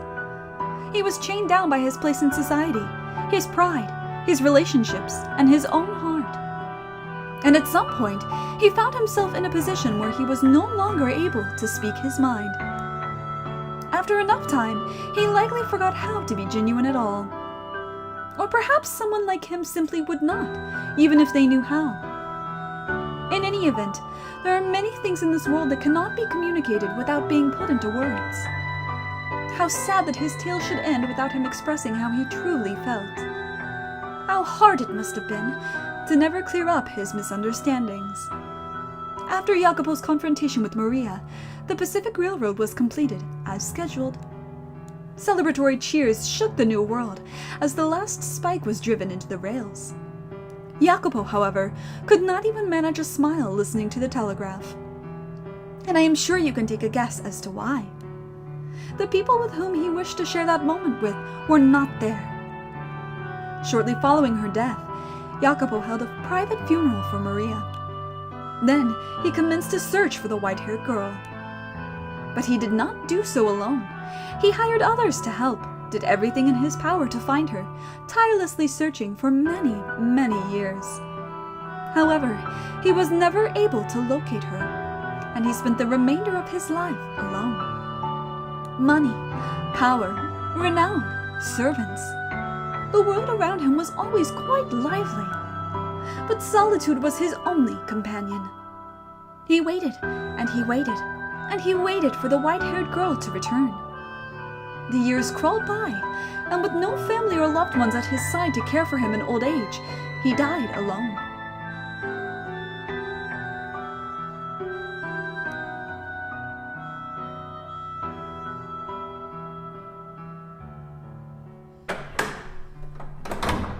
Oh, man.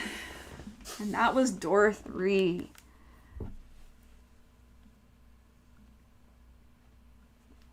All right, the maid. What's next? The door before you slowly drew shut. You could no longer hear the raucous sounds of the men from within the den. The faint scent of cigarette smoke, however, lingered in the air. Staring vaguely at the closed door, you noticed something was amiss. The maid, who had been holding your hand, was no longer at your side. Oh, fuck. You glanced around, but she was nowhere in sight. Down the corridor stretched only darkness. Not having anticipated this, you were unsure how to react.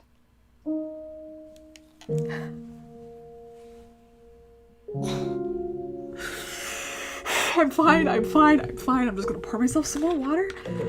Oh my god. Fuck. I knew this was coming. I thought I was mentally prepared. I feel like if you didn't know any better, it sounds like I'm just pouring myself an alcoholic beverage to deal with this game. Oh, Lord. All right. What's the matter?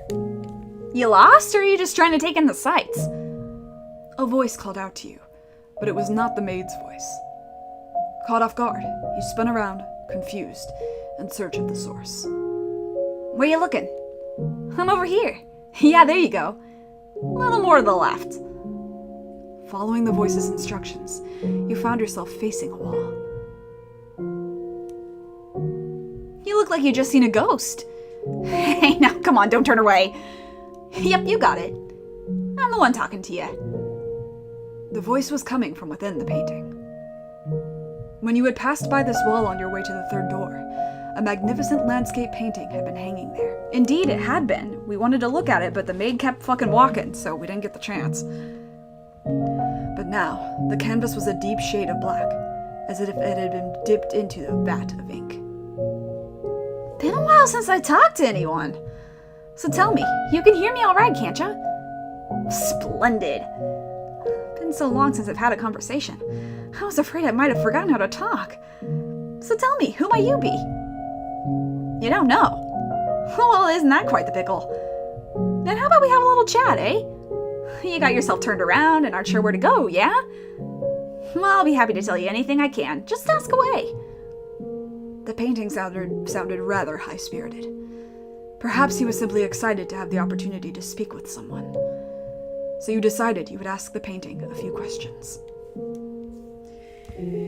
All right, painting son. Where shall we begin? Who the fuck are you? Me?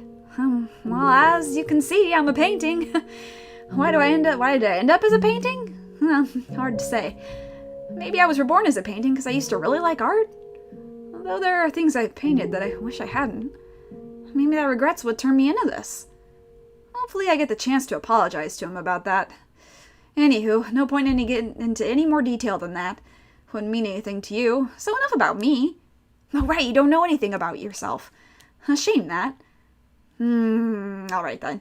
A favor for you, since you can't tell me about yourself. If you run into him, could you tell him I really regret what I did?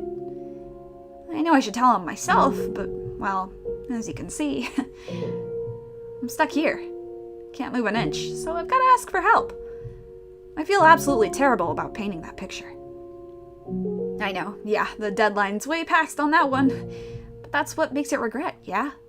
Because you can't take it back. By the time I realized, it was too late. He was already dead. He's long since passed away. Huh? How are you supposed to give a dead fellow a message? Well, for all you know, the dead could be wandering these halls too. So please, if you come across him, tell him I said that. I didn't mean any harm with that painting. Or maybe you are him?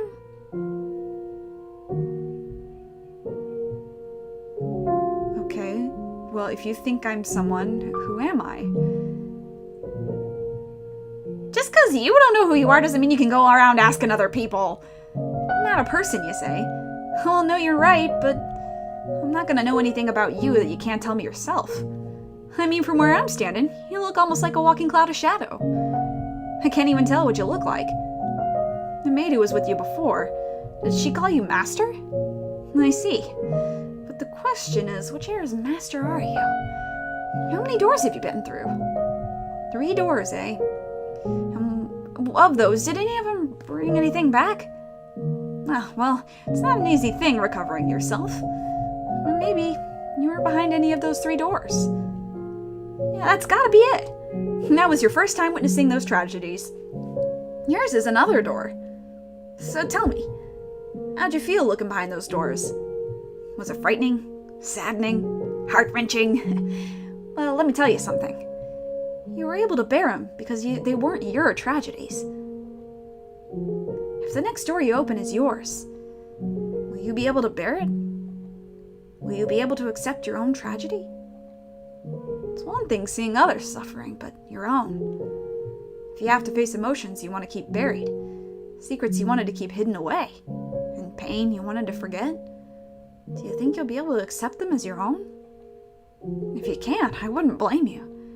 I wouldn't accuse you of running if you chose not to reclaim your old self. Nothing wrong with erasing your memory of something if it was so bad you didn't want to face it in the first place. Let it be written as someone else's story. It'll make it a whole lot easier on you. 'Cause you never know. The most unfortunate tale of all may well be your own. Or perhaps that goes for everything about you. You won't know till you see it. Well, that's true enough. But once you do, there might not be any turning back. Or do you mean to reclaim yourself no matter the cost? If you do, if you're sincerely prepared to do that, then be wary of the tale that comes next. Any tragedy that seems too beautiful to be real is precisely that, a fabrication. If it turns out you're someone from behind the next door, then perhaps you're my... Please finish your sentences, Mr. Painting. What is this place? Oof.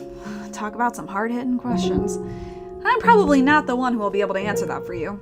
I don't have a very deep connection with this mansion, you see. I swear it, I got nothing to gain from lying, do I? It's my regrets that have turned me into this. I wasn't summoned here by no one. That said, there is one thing I can tell you. This place summons people. People who have ties to something that happened long, long ago. No one knows anything even happened. I didn't know either, till she told me. Though I haven't the foggiest of how much of it's true or not. Are you here because you were summoned by her? Or did you come here of your own will to find someone? If you came here of your own volition and you weren't summoned by her, then mayhaps you'll be the one who can break. Sir, I beg you to finish your sentences. Who is the maid? Can you tell me? Might as well ask her that directly. She won't say till you've regained your old self? I see. Well, in that case, if you want to know, you know what you gotta do. It's entirely up to you whether you make an ally or an enemy out of her. There's no guarantee and she's even right in the head. You never know. Maybe you're not the only one who hasn't found themselves.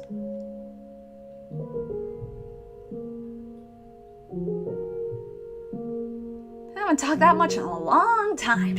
Feels great. And now that I've got that out of my system, I should be able to get some good sleep. You're probably still wandering in the dark right now, and I hope you find the outcome you want. And I mean that. You can either reclaim your old self, or you can toss it aside. The choice is yours either way. Now, since it looks like your escort isn't showing up, what do you plan to do next? How about taking a look around the place, since you got a little free time? Could be you come across some things that you wouldn't without her around. Oh, right, if you're gonna go exploring, I've got the perfect thing. Stick your hand into the canvas, would you? The painting was still wrapped in an impenetrable darkness. A perfect, all-consuming void. The man had told you to put your hand into it. You. Okay. This painting man, way more trustworthy than the mirror. He has like a voice, he's like a person. He's a chill dude. We're definitely reaching into the frame. I don't think he's gonna bite us. You extended your hand for the painting. The moment your fingertips brushed against the darkness, it swallowed your entire hand up to the wrist. No, not there. Oh, that tickles. A little to the right. As the man in the painting had instructed, you groped around inside the darkness. Before long, you felt something hard at your fingertips. Clenching the object, you withdrew your hand. Your arm was still intact. You spread your fingers, and there you found a key. Hell yeah, thank you, Mr. Painting. It's a very pretty key. That tickled. With that key, you can access the master bedroom. A while back, she tossed it into me. That damned litter bug. So yeah, I didn't mind. Don't worry about giving it back. However, I bet there's something worth seeing in there. She felt the need to toss that key. Alright, well, I'm gonna get some sleep. You take care. If you happen to learn my name, come pay me another visit. Should the fancy strike you.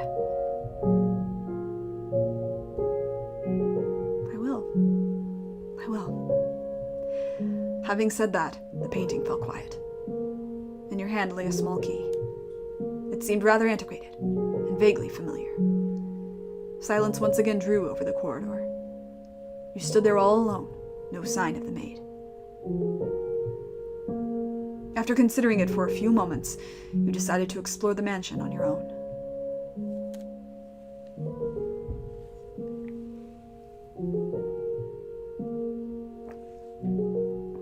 Oh man, we've got so many places we can go. Well, why don't we just go to the entrance? Can we leave? Like, bye. Bye, Mr. Painting Man. You made your way to the mansion's entrance. There was no one around, nor any source of light. Groping through the darkness, you found the front door, which was sealed shut with a heavy bar. You pressed against the bar, but it remained firmly in place. The door did not budge either. It seemed you could not leave the mansion. Burn the witch. Crucify the impure. When you made to step away from the entrance, you heard a muffled voice. You looked around, but were unable to determine the source of the voice. Nor could you be sure whom you had heard either. Giving up on finding anything at the entrance, you decided to head somewhere else. Well, sounds like someone's outside. Can we not, like, SOS flash to them? Let's go to the fireplace. That's where we started. Maybe we'll find something there. Now I'm, like, stuck in the painting man voice. I can just talk in my regular voice now, Kat. It's fine. You made your way to the room with the fireplace. What remained of the fire crackled weakly, leaving the room in a veil of darkness. You remembered that you had awoken here. Out of sheer curiosity, you sat down in the rocking chair you had been asleep in. Creak, creak, creak. It was as soothing as a cradle to a baby, and in short order, you found your consciousness drifting from your grasp.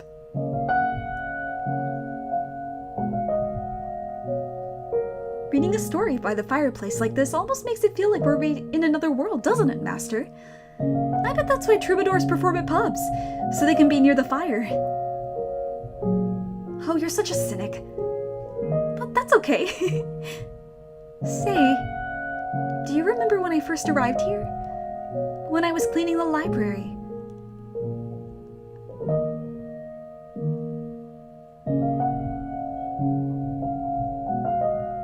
Your eyes slowly slid open.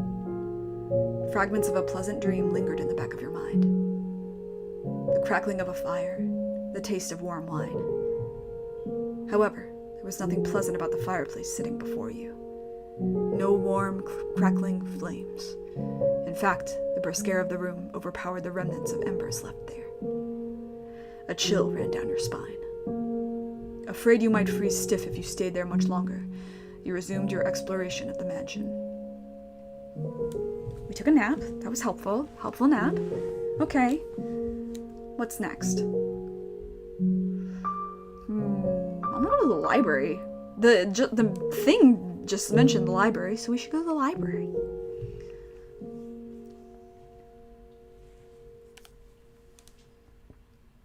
The smell of dusty books filled the air of the library. You approached a shelf to examine one of the books. And suddenly, an avalanche of them came falling onto the floor. You stared blankly at the mountain of books. They had fallen down on their own, but they showed no signs of putting themselves away. Yeah, like books do that. Since no one else was there to do it, you began placing the books back on the shelf. 1, 2, 3, a dozen. And as soon as you had gotten them all back up, they came crashing back down again. You wished very much to implore of the maid's assistance, but she did not appear to be in the area.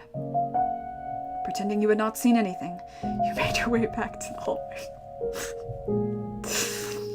I didn't do it. Fucking, there's a ghost in this house.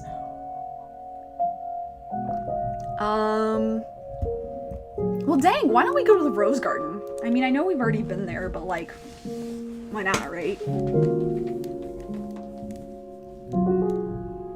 Aw, it looks pretty. Look, your hat is covered in roses. Oh, you got petals on the book. This isn't mine, I can't afford to. Though you could hear the sound of children laughing, you could not see them. Regardless, their cheerful voices warmed your heart. You decided to linger there in the garden for some time. Along with the children's laughs, wafted of sweet fragrance. The wind blew, whisking flower petals up into the air. It was an enchanting sight. That didn't last. But after a while, the roses began to wilt. You could no longer hear the children's voices either. Oh, hello? Hi. A young man stood alone in the withered rose garden. As you drew nearer, you called out to the youth. Hello? But the young man did not appear to notice you. He merely stood there, staring vacantly across the garden. The youth muttered something in a lifeless voice. This isn't what I wanted. I just wanted a normal, peaceful life. I can't bear being alone. I can't take this. Someone, get me out of here. Oh God, tell me it's not all my fault. You tried to call out to the young man several times, but he did not seem to hear you. He simply continued muttering to himself. Before long, the youth's shadow faded into nothing. Unable to bear the chilly air any longer, you stepped back into the mansion.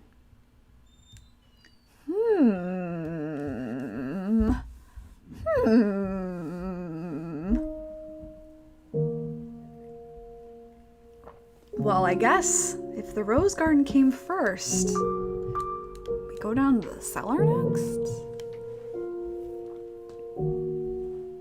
By the way, there is going to be a jump scare here soon. Just a warning. When you descended into the cellar, you heard beast-like snarling. Along with it came a sour odor and the sound of ripping flesh. You could not see the beast, but that did not make it any less unpleasant. You made to retreat from the cellar. I knew that was coming and it still startled me. But before you could, a shadowy creature lunged at you. You reflexively squeezed your eyes shut. After several moments, you opened your eyes again to find a silhouette of a man standing in place of the beast. Hello? Hi. You and the shadow stared at one another for some time. You asked the shadow a question, and the shadow responded. Whoa. Okay. However, you had no idea what it said. That's different from the beast sound. The shadow seemed to be trying to communicate something to you, but trying to make sense of something you could not understand was pointless. Having no reason to remain in the cellar any longer, you made your way back upstairs. Okay, bye. I don't know who you are, but you also were unintelligible. See you later. Maybe. Okay, bye. Den time. Yes, I'm putting off the master bedroom. You'll see. It's because I'm gonna cry. It's fine. The scent of cigarette smoke lingered in the den. However, the room was silent. Not even an echo of the men's chattering remained. Something was moving. Billiards balls. There was no one present to strike the balls. They rolled spontaneously around the table. The paths they traced across the surface were rough and erratic, contrasting that of when the former master had held the cue. The spheres collided awkwardly with one another, not a single one coming close to the pockets. As an experiment, you pulled a ball off the table. In response, the paths of the balls became even clumsier. Having lost one of their targets, they began bouncing aimlessly off the cushioned walls of the table. As you stared intently at the table, a man's voice rang out from somewhere in the room.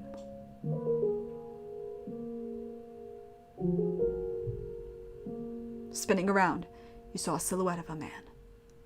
However, you could not make out what the man was saying. Nice to meet you. Hi.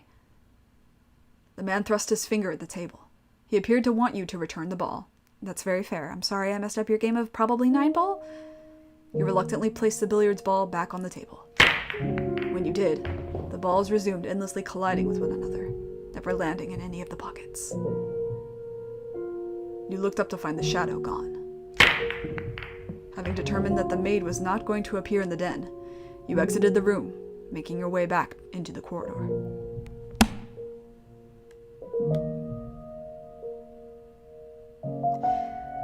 Well, I think it's time we go to the master bedroom, yeah?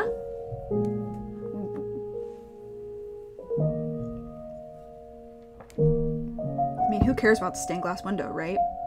We've got a key to a special room. Yeah, let's use that key. You inserted the key you had been given in the door's keyhole. And with a twist, the door opened.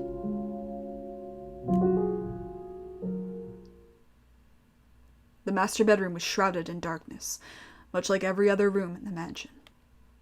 It had evidently been left unused for some time. The air in the room was stale and forlorn. Master? A voice seemed to ring out from somewhere. Come on, get up. Up with you. Master!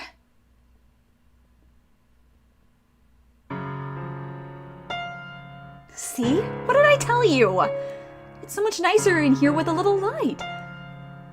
Without warning, your whole world took on bright, vivid colors. Light streamed through the window, illuminating a well-lived bedroom. A woman's silhouette stood before you. Wait a sec! Don't you hide under your bedspread! Get out of there! Oh, but Master, you agreed that I could open the windows. Don't worry, I put curtains up. If it gets too bright, you can draw them. Mornings take the best parts of being outside and squeeze them all into the same few hours. You don't have to go outside in the sunlight for it either. Just listen to all the wonderful sounds. The joyous songs of the birds, the swaying of the trees, the rustling of the leaves. You tried to call out to the silhouette, but it did not respond. Reaching out for her, your hands simply passed through her body. It did not seem to be you that she was speaking to. Perhaps you were you're looking at a scene from some other period of time. Am I being as pushy as I feel right now? I completely misjudged you. You're the exact opposite of what I thought you were. Let's see. I thought you were cold and cruel, heartless and incomprehensible. I'm beginning to get a better idea. You try to put on airs, but you're really rather childish. You have a short temper, but can be surprisingly playful. What else? You have a pretty difficult personality, too. Now, hear me out here. That's not everything. You gave me a chance to talk, and you listened intently. You can be kind of nice, too. We agreed that we would live together, not just in the same house, so we've got plenty of time to add more to the list. And I hope you can make your own list about me, too. This is just the beginning, after all. We've got a long, long time ahead of us. Plenty enough to get to know each other, no? Let's not waste any time, then.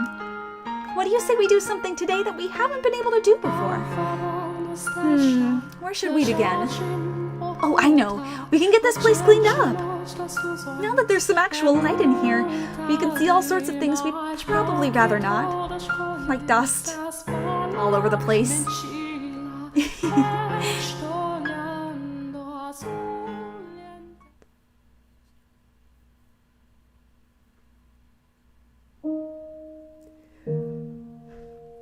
When the woman's shadow faded away, the master bedroom transformed back into its old dreary state.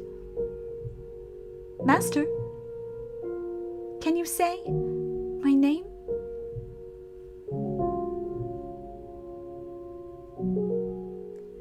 You were unsure how to describe the urge welling up within your breast. You could not say her name.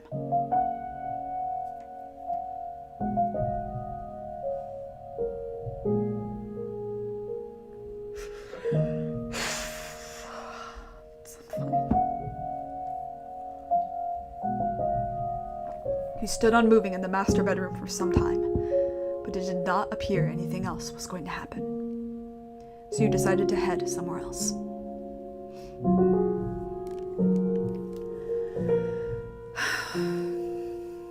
Well, that was an interesting scene.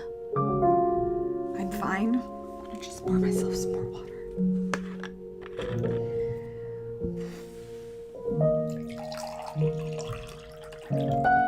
It's fine. I'm fine. I'll get over it. Alright. Well, why don't we try calling for the maid first? You tried calling for the maid. It was quiet. A sense of loneliness fell over you.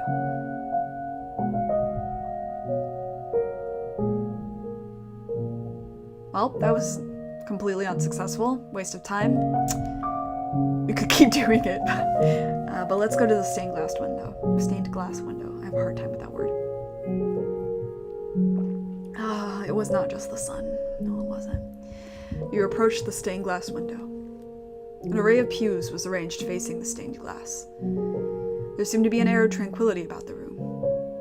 You sat down in one of the pews and stared quietly forward for some time. For a moment, you felt like you were on the verge of recalling something, but ultimately, the memory never managed to surface. The maid did not appear to be there. Where could she have gone? You decided to resume exploring the mansion.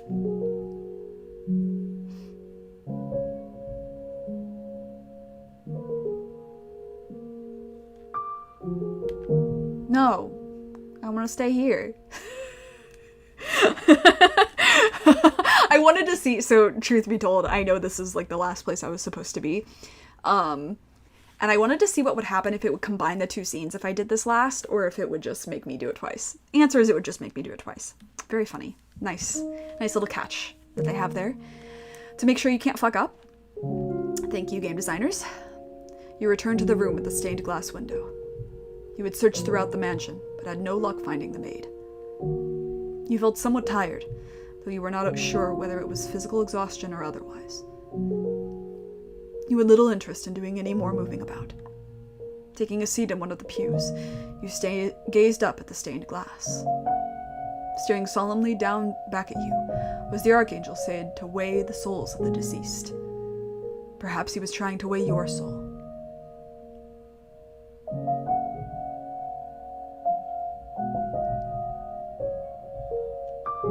All right, show up. Master? Master? Oh, there you are, Master. You gave me quite the scare. After returning from the third door, you disappeared without a word. Oh my, it was I who disappeared? That is quite strange. I did not go anywhere as far as I am aware. Nevertheless, I am glad to have found you.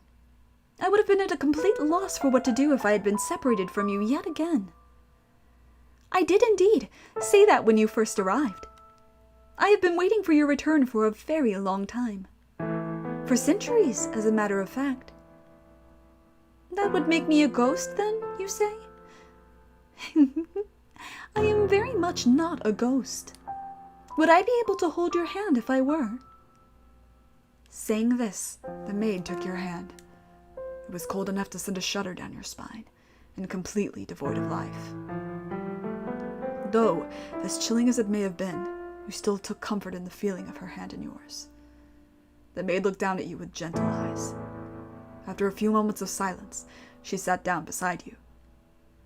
The stained glass is quite beautiful, is it not? Every time I see it, it brings a tranquility to my heart. A dreadful, deep-rooted curse afflicts this mansion. However, this room is the one exception. Can you feel the purity that hangs in the air, Master? I don't know, Miyukimasa destroyed the fucking glass, so like... Yes? What is it, Master? You are correct. The stained glass window had been shattered and was not present in the time period of the previous tale. Yup. I wonder... Perhaps it is because the mansion we are in presently resides in a realm separate from the real world. We are in a world constructed from myriad memories and histories. I am sure that when you regain your old self, Master, the mansion too shall be restored to its original state. So do try and remember, all right? Oh yes. Where did you go in my absence, Master? I see. So you explored the mansion then? And did you find anything noteworthy? Memories? I am not quite sure what you mean. How peculiar. As a servant of this house, I pride myself in being aware of most everything present within these walls. I wonder whose memories they could be. The key to the master bedroom? Why did I throw away the key? I beg your pardon?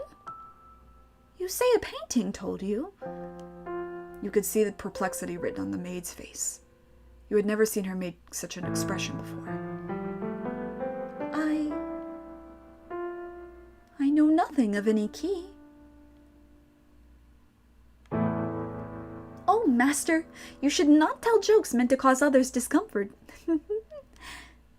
But a talking painting, you say? You seem to have a rather vivid imagination. Maybe you can tell the next tale, Master. I am only teasing. Now, that was a nice break, but we should get moving. The tale I am about to show you is the last of the mansion's memories. I am certain you will remember yourself after seeing it. To our feet, the final door is not far. And please, do not let go of my hand. Holding your hand, the maid led you to the far end of the room. Crossing beneath the stained-glass window, a metal door came into view. Our destination lies at the top of these stairs. There we will find one last door. She pushed open the metal door, revealing a long, long spiral staircase.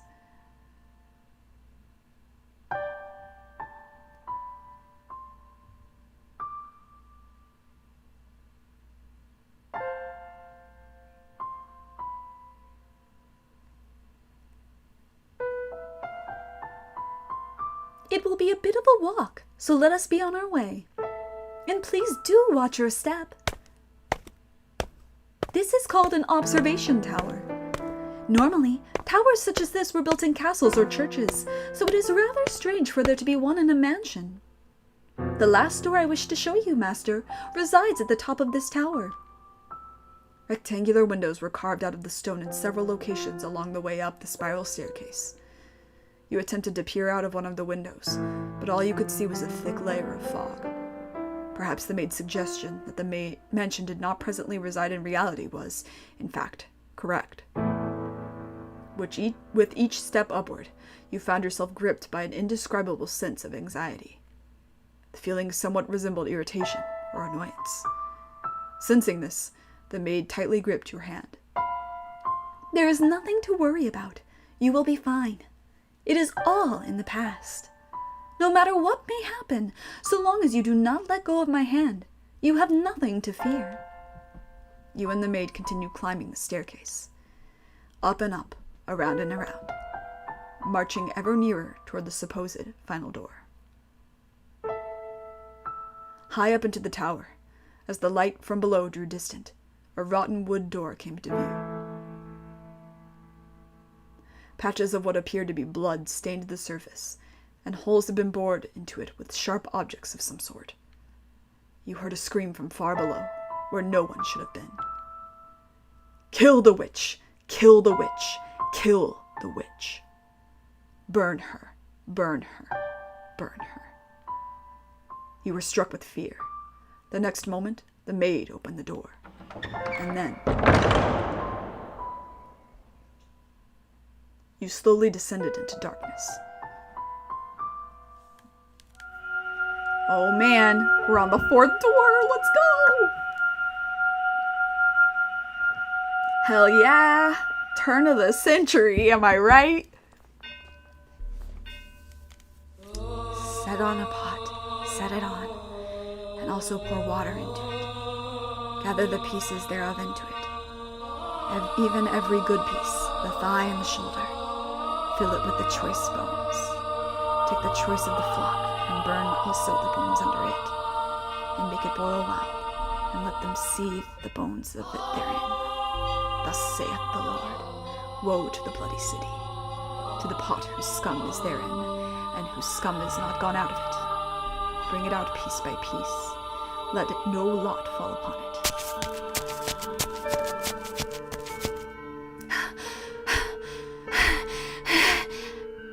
Where is she? Where'd she go?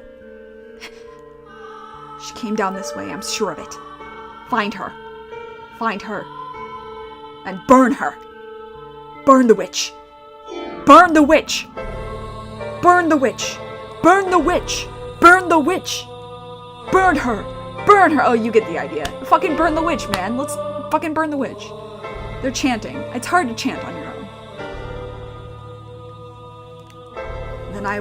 Then will I leave thee upon the land. I will cast thee forth upon the open field, and will cause all the fowls of the heaven to remain upon thee. And I will fill the beasts of the whole earth with thee. And I will lay thy flesh upon the mountains, and fill the valleys with thy height. I will also water with thy blood the land wherein thou swimmest, even to the mountains, and the rivers shall be full of thee. And when I shall put thee out, I will cover the heaven, and make the stars thereof dark. I will cover the sun with a cloud, and the moon shall not give her light. All the bright lights of heaven will I make dark over thee, and set darkness upon my land. We seem to have lost them. Now, where am I? Where should I go from here? What am I to do?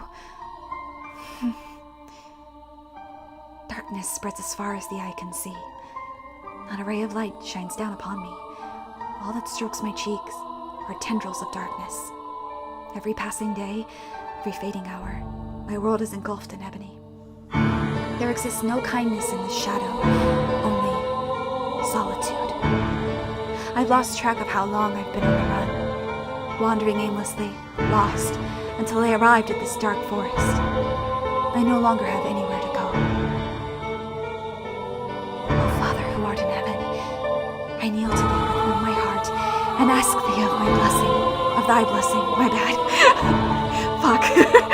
Oh, Father who art in heaven, I ask of thee to shine thy light upon me and show me the way.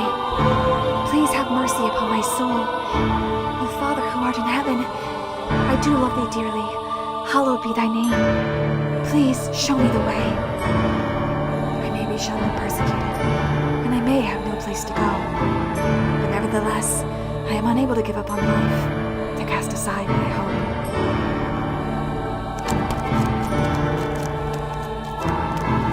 O Father who art in heaven, please guide me unto salvation. O Father who art in heaven, please guide me. I can no longer remember when my life became naught but running, when it became endless wandering in the dark.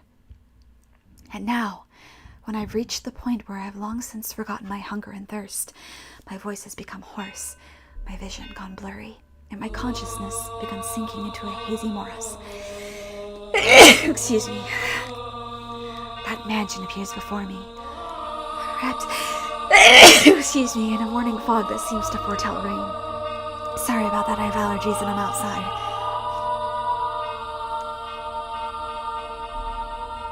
Hell yeah, short hair, white hair girl. Let's go. Superior white hair girl.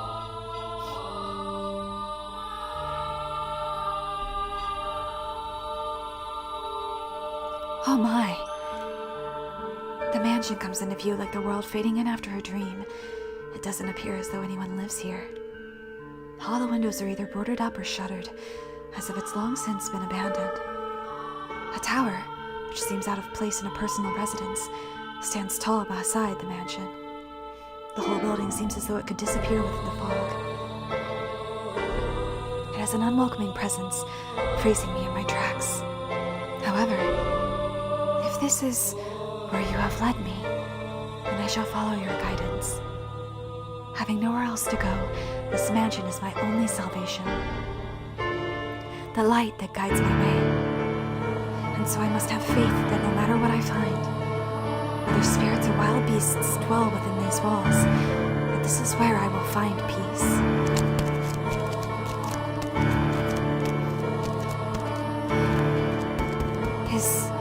Is anyone there? I guess it is abandoned. That makes sense. It would be more unusual for someone to be living in a house so deep in the woods, so far from civilization, like it's been forgotten to time. I can't imagine anyone spending their days here. I place my hand on the front door. What if I can't get in? I very much doubt I'll find anywhere else to stay, wandering around through the woods. If the door doesn't open, then I'll die out here in the forest. I've come to accept much, but I'm not ready to forfeit my life yet. Please open. The door is heavy, and though it seems to protest my attempts to enter, it still opens much easier than I was expecting. I was worried over nothing.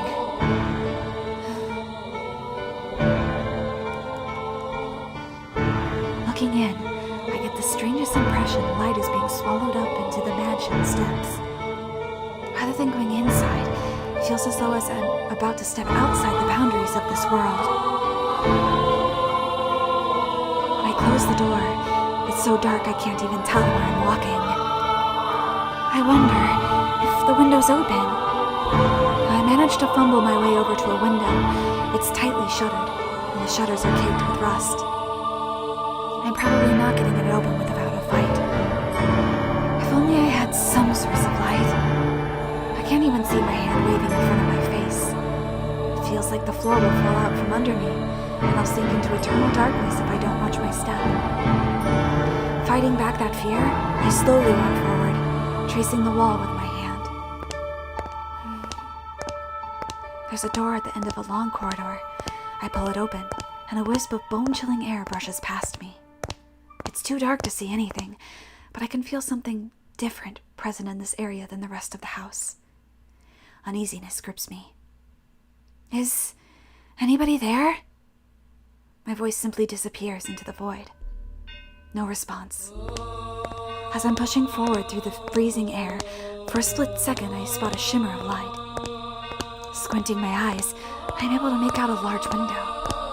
Unlike the others, it's not shuttered, but covered by drapes. My chances are slim, I imagine, but if there's even a slight possibility of getting some light in here, it's worth a shot. So I pull open the drapes. The next moment, faint but colorful light shines down on me. It's a stained glass window. From beyond the glass, I can hear the subtle pitter-patter of rain. I guess it finally started. The different colors of light blend into a milky white, dim but wondrous. It's gorgeous. How would someone cover this up? It's beautiful. With a little more light, it'd be... Please do not touch the drapes. Or the windows. Suddenly, I hear a voice, and I can sense someone else in the room. The man's voice is emotionless, neither deep nor high. Before long, he comes into view, illuminated by dull orange candlelight. It's Best Boy! Let's go, let's go, let's go, let's go! Oh, man. I'm sorry for coming in uninvited, but, I did announce myself. The man stands there, practically blending in with the darkness. Has he been here the whole time? He's staring straight at me. His gaze wavers slightly, but not enough for me to read anything in it. The candle in his hand and the light from the stained glass in the room, neither of which are particularly bright. As a result, his outline is faint and blurred. It gives off the impression that he might vanish entirely between blinks. My apologies. I assumed the house was abandoned. I suspect he would have preferred it to be abandoned. Not at all. Is this, do you live in this mansion? Yes, I have for a very long time. I thought I had barred the front door, but it would seem I left it open. What brings you here?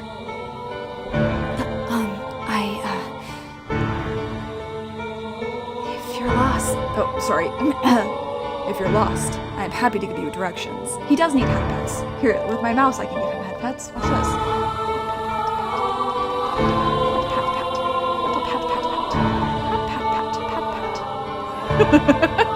I don't know if you can see it.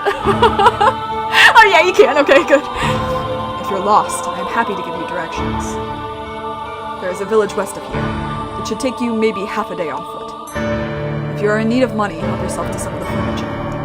Trade it for food at the village, then make your way to a larger town. Please allow me to stay here. Could you repeat that? I cannot go to the village. No, I cannot go anywhere. I am no longer able to freely return to any town. I'm being hunted. You seem rather young to be a sinner. So you have transgressed. I am neither a thief nor an adulterer. If I bear any sin that has been with me since birth,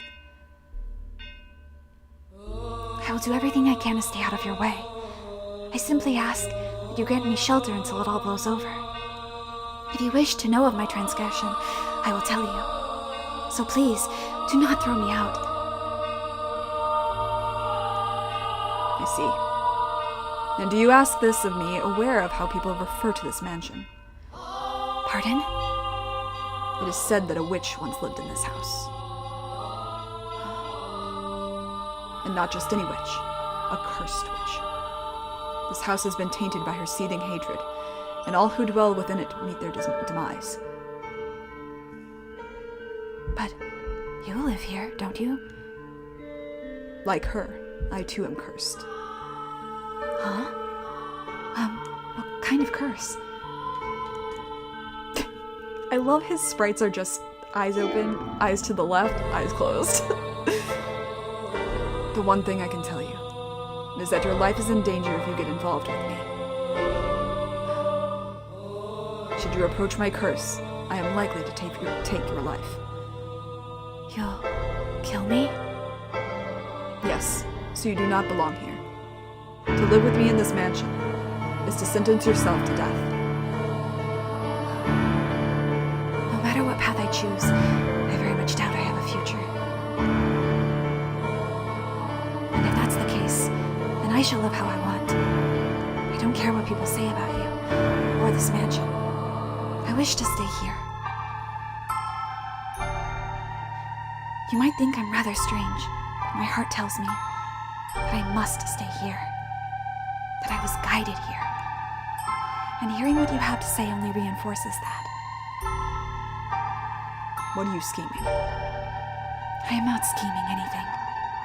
I am simply tired of running. So if your curse is going to kill me, then perhaps that's for the best. At the very least, you won't be hunting me. You won't try to flay me or tear off my arms or rip the flesh from my bones. And that's enough for me. If you have committed no sin, then why do they hunt you so fervently?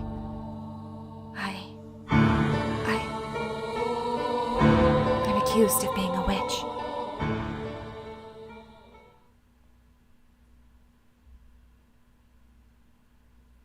All right. This is a good place to stop. That's a familiar conversation. Familiar boy.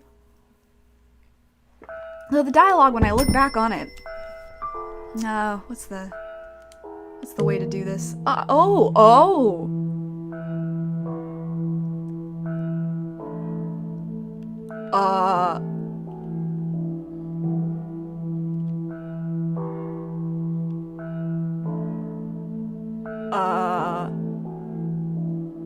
So I was just gonna say the conversation looks a little different,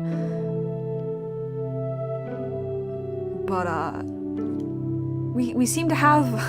What the fuck is this? Hello? Let's read this one. My lifeblood was your sustenance, your prosperity. Upon my blood did you build your lives. A sin so great it shall never be forgiven. And by my blood were your lives extinguished. This is the power granted unto me by God. My blood shall become a curse, blotting out the stars. I am the witch Morgana. Now let us begin a tale, the beautiful finale to this world. Alright, and you seem to have, Hi Morgana. You seem to have blocked out some words. You won't be hunting me. You won't try to flay me, or tear off my arms, or rip the flesh from my bones. Perhaps that's for the best. You really chose some random shit to put here. So, if you are a witch, I have questions. But anyway, on that note, golly, we made some progress today, eh?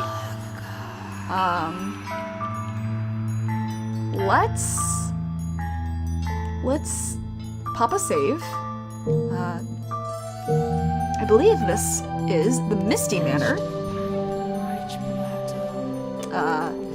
Yeah, next week we'll continue door 4. The finale? I don't know, the maid seems to think it's the finale. But the painting did tell us a very interesting message about this door. And we have some words from someone who's claiming to be a witch and is censoring words randomly. Like, calm down, okay? You want some attention, I see. Yeah, next week, we'll get back into this. Tomorrow, Bioshock. Same time, same place, just on a Tuesday. I do have the charity in my bio, so I'll talk about that tomorrow. But yeah, thank you for joining. We're gonna get into Michelle, finally, and the white-haired girl. Their fun little backstory. They're matchy-matchy. What worm off string, Michelle? What sins will he commit? We don't know. He's cursed. Don't know what that's about. She's being accused of being a witch. That happens a lot. Anyway, I'll see you guys next week. Bye. Stay safe.